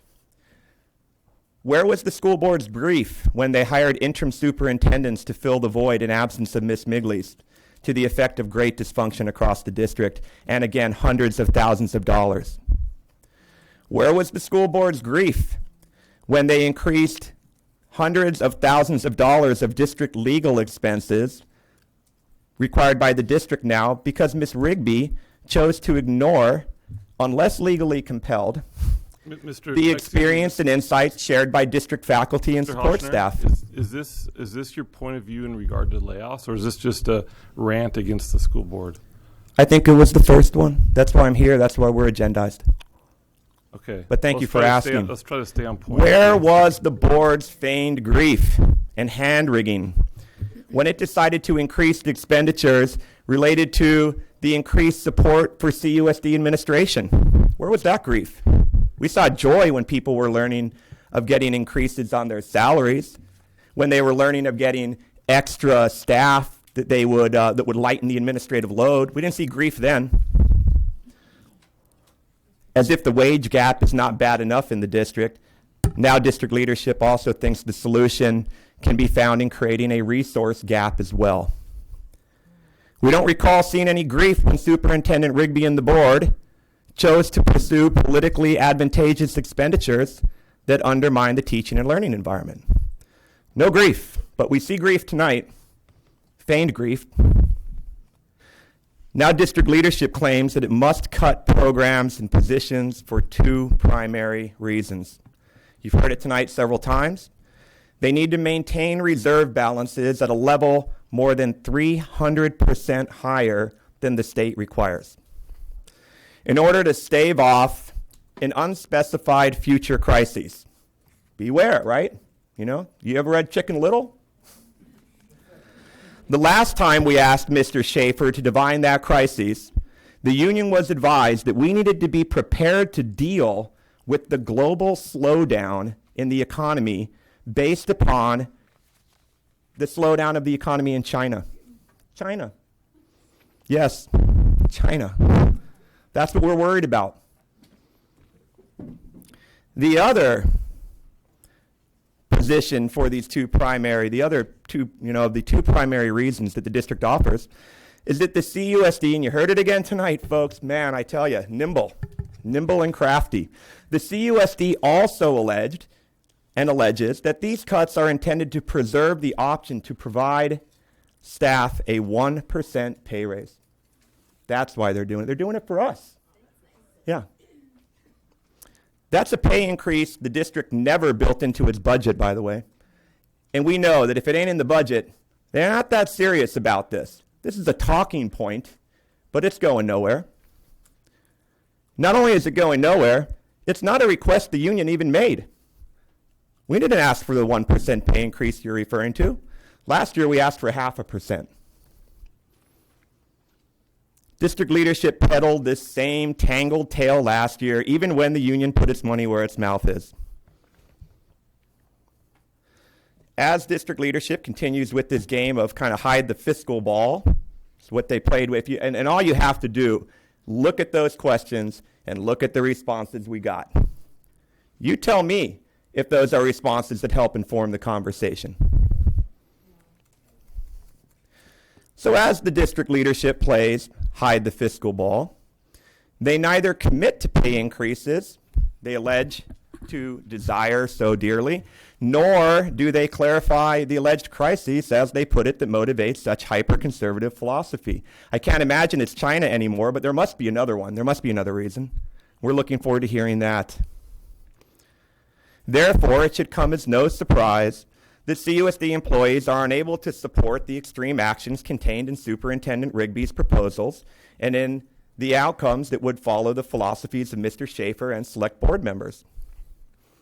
In transparency, union leadership, the only elected body of representatives for the district, and I want to clarify what that means. You all will hear Ms. Rigby refer to this array of conversations she has with district staff. This district staff that she's referring to, we're not sure who they are yet, but it seems that it must be the same 2 or 3 people because, again, the union is elected by the faculty and the support staff of the district to represent their interests. But when we come forward to share that with the district... Mr. Hotchner. Yes, sir. I've reminded you already, we're not making this a personal... No, it's not personal, I assure you. It's I can tell professional, it is. very so professional. Please keep your comments on Thank you. point, or I'm going to cut you off. That is what I'm doing. Thank you. Make sure I haven't lost my place.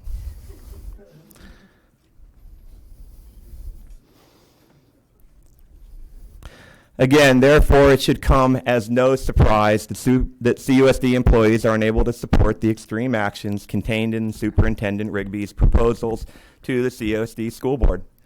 And when you hear when you hear administration talk about how they've spoken with teachers and support staff, they're not talking with the largest body, the majority of that. They're finding a few people that might agree with one or two things they said, and then they're casting it upon all teachers and support staff. Talking with people who were not elected by the majority of the members we represent, your teachers and the support staff. In transparency, union leadership, again, the sole elected body of representatives for district personnel, is very concerned by the consistent trend to cut programs and positions critical to student learning and success, simply for the promise of a more attractive but unnecessarily high reserve balance, which we should add is the district's talking point extraordinaire, the accounting gift that keeps giving. Because regardless of whatever actions they take this year, you're going to hear that again and again and again in years out, just like you've heard it again and again and again in years prior, regardless of where we're at. This is more of a bargaining technique, more of a negotiating technique from our understanding than it really has to do with a genuine crisis. Create the crisis, claim to fix it, and you have control.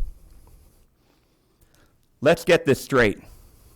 CUSD does not need to base its fiscal philosophies on the professional trajectory of well-paid administrators. CUSD does not need to be the professional testing ground or training ground for Santa Barbara County's future administrative candidates who placate a hyper-conservative school board and their financial philosophies. Not because it's good for kids in the district, but because it ensures an upwardly mobile professional trajectory. Where will we be in the wake of our administrators' success? CUSD does not benefit from hiring administrators who have been turned away, would be a polite way of putting it, from larger districts in Santa Barbara County and beyond, but who wish now to show how capable they are of holding people accountable and finding money where money doesn't exist. CUSD does not need to release and did not need to release a transformational superintendent to bring in a superintendent whose anti-union and anti-labor record has been demonstrated on both sides of the nation. And if you don't believe me, Google our superintendent. You need not look far to see that a primary reason why the school board block brought Ms. Rigby on is because she removed a union president in another district, and she squashed the union on the East Coast in her district. And now they want that from her, and one way to go about it is to begin creating misery across the district. The CUSD does not have to maintain the administrative team selected by the current superintendent, who are receiving higher salaries than ever before, and more personnel administrative support than ever before, while arriving to the district without any public sector educational administrative experience. But we brought them on, and we're paying them well for this, for what's going on right now. The fiscal sky over CUSD is not falling. The district does not have a structural deficit. Even without budget cuts this year, CUSD has a budget that is growing over a 3-year period. Growing.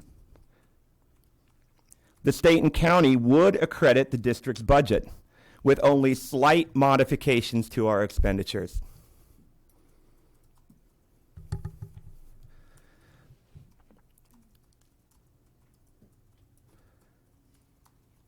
If any further budget cuts are recommended by this district and these school board members,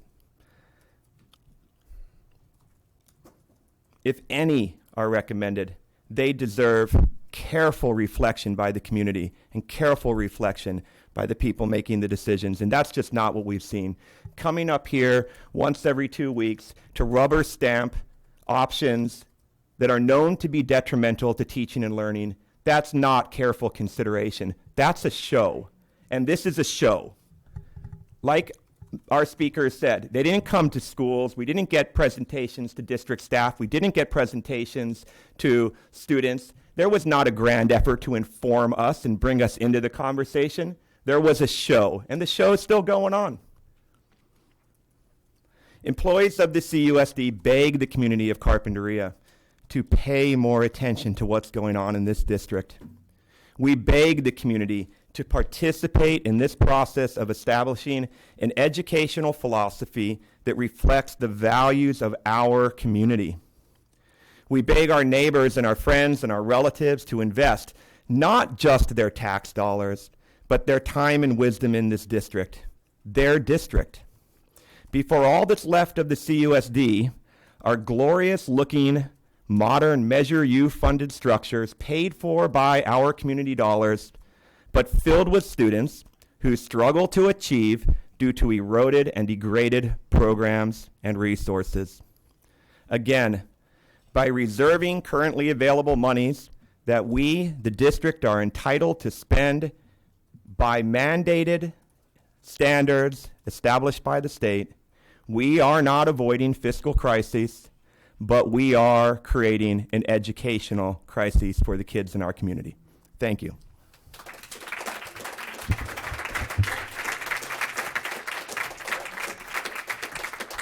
I would just like to remind Mr. Hotchner and those of you out there that this board, please, if you're not going to be respectful, out of the room.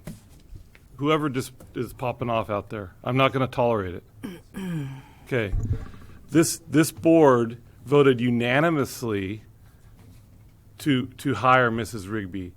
And contrary to your paranoia, Mr. Hotchner, it had nothing to do with the union. So this is a top-notch administrator. We have a top-notch administrative team, and I'm getting very tired of your juvenile attacks on administration. It's just if you want to work together, you need to change your tone. It really is not helpful. Thank you. Not helpful at all.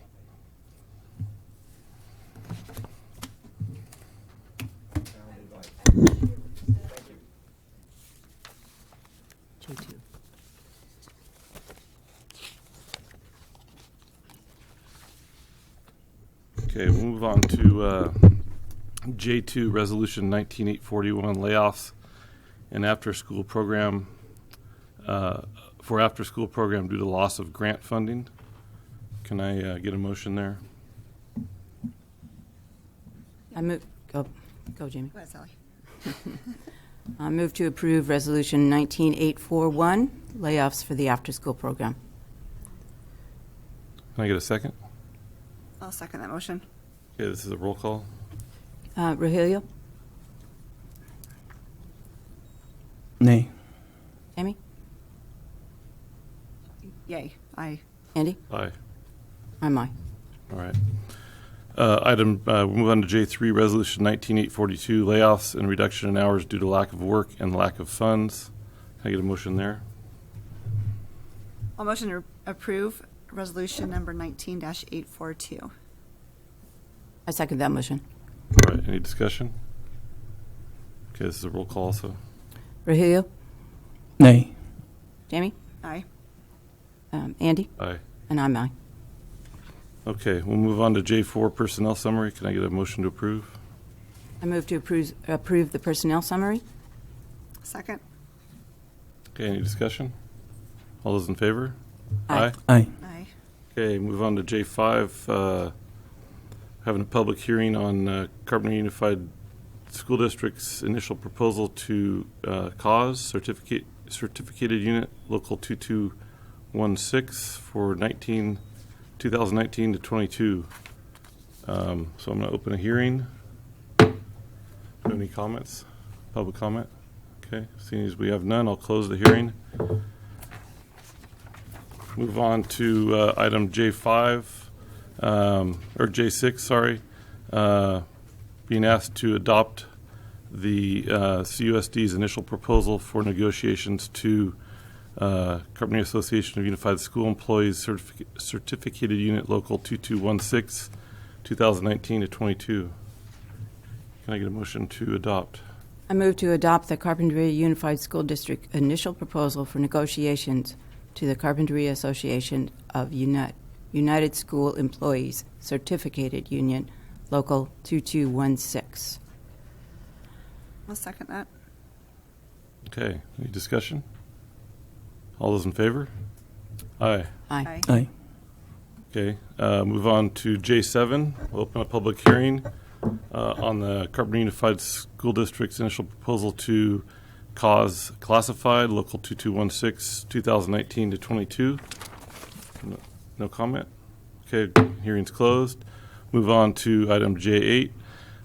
Being asked to adopt the CUSD initial proposal for negotiations to cause, Local 2216, classified, 2019 to 22. I move to adopt the CUSD initial proposal for negotiations to cause classified unit Local 2216, 2019-2022. Can I get a second? I'll second that. Okay, any discussion? All those in favor? Aye. Aye. Okay, item J9, open up a public hearing on certificated openers 2019 to 22 from cause certificated to the Carpenter Unified School District CUSD. Okay, so no comment. All right, hearing's closed. Move on to J10, which is 2019 to 2020. 20. Okay, that should be 20. School year declaration for need of fully qualified educators, CL 500 form. Can I get a motion to approve this declaration? A motion to approve the declaration for the 2019-2020 school year need for fully qualified educators. I second that nomination. Okay, any Motion. discussion? All those in favor? Aye. Aye. All right, almost done. We'll move on to board communications. Rogelio, do you have anything you'd like to add? Yes. I'm going to say it again. We have the agenda that we get every 2 weeks, and I have the right to go through it, agree with the board, abstain on resolutions, but I also have the right not to agree with it. That's democracy. That's how I think that's the right thing to do. And that is why probably I agree with the board, I don't know, 70%. That's normal. That's normal. Just like any one of you out there in the community will do. We have seen today that the community has spoken against this, against the cuts, the layoffs. That's good, because you have a voice and you have the right to be heard. I have the right to be heard with you as well. And that's why we're in America. That's why, actually, that's why I moved from Mexico a long time ago.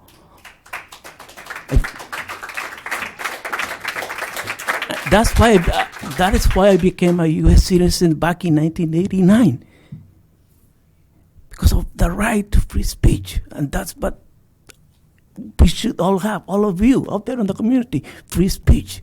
You have raised your concerns. That's good. That is good. Whether it's in favor of the agenda or not, it's your voice that we have to hear. Otherwise, believe me, I will just walk out and never come back. But no, I want to hear you.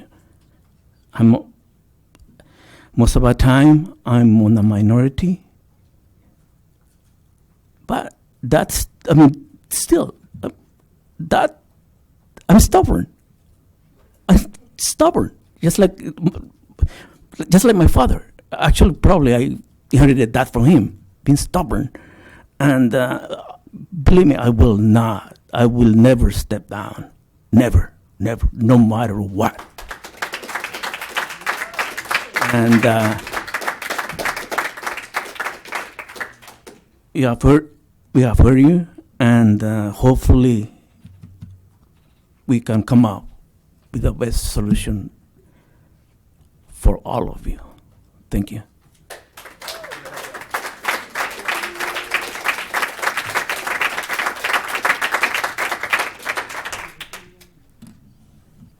Well, I 100% agree with him that we all have the right to free speech and we should all be heard and have the right to say what we have to say. And clearly we don't agree on everything, and I appreciate that. I do also 100%, I want you guys to know that it is hard on us up here. It's not, none of us were hired or elected here to come up here and just cut budgets and be like, oh, we don't want that aid. We don't like these custodians. It's really hard. And I am fiscally, conservative. That's true. And I shouldn't be shamed for it. I do want this school board, the school district, to be solvent long term.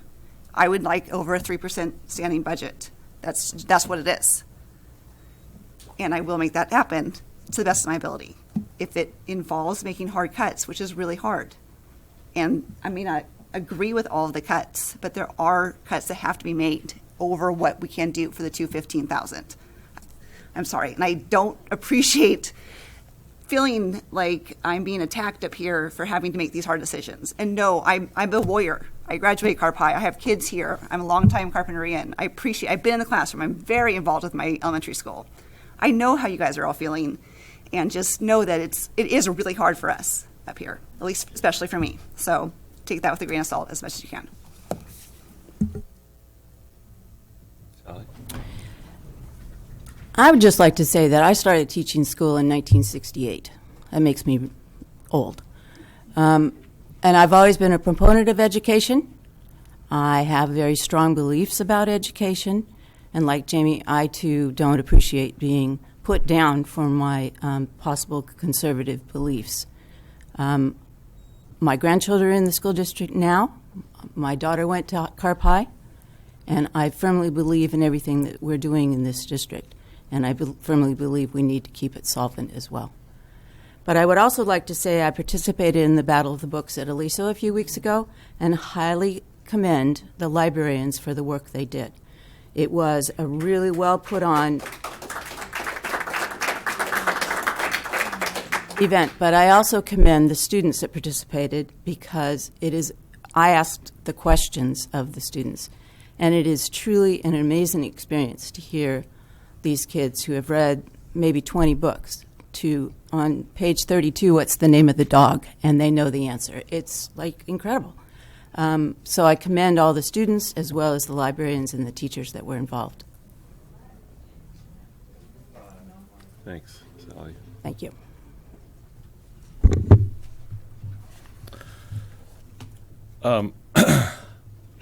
I'd like to, the only thing I want to say is I want to thank a few people.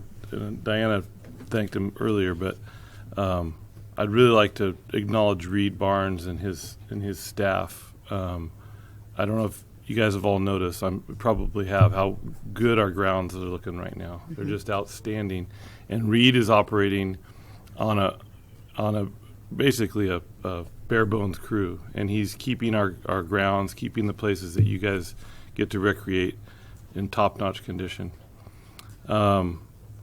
I'd also like to thank again Van Latham and Mr. Latham and Mr. Laraldi, John Laraldi, as well as their entire support staff out there who put on an amazing event last weekend, or 2 weekends ago now, at the Russell Cup. It was quite an event, quite a thing to organize, and they both put in so much time out there. It's just a labor of love for them. And I'd also like to comment on, we had a presentation at our last board meeting on, by the new art teacher at the middle school and also from Mr. Johnson. But I'd just really like to commend our new art teacher for the passion that he's drawing out of our students, and the artwork that's being presented in the hallways right now is just we only got a small tasting of it at our board meeting, but it's quite something. So all of you high school students, if you get a chance, go to the middle school and look at some of the artwork coming out of those kids now. It's quite it's very great. Okay, I think that's all I have. We don't have anything for the calendar. Oh, yes, we do. Okay. I just want to remind everyone, so May 7th, we'll be meeting here, and it will be to interview the prospective candidates for the board position. Right? And then May 14th will be our first May meeting. But I wanted to alert you to the second May meeting is a Thursday, May 30th. And that's because when there's a holiday, it was scheduled for Thursday, May 30th. So I just want to remind you that, so there's no surprises. Okay, thank you. Yeah. All right. And then we're going to have a Measure U project update at our next May 14th. May 14th meeting? Yes. Okay. All right. We're adjourned. Thank you, everyone. Thank you. Thank you.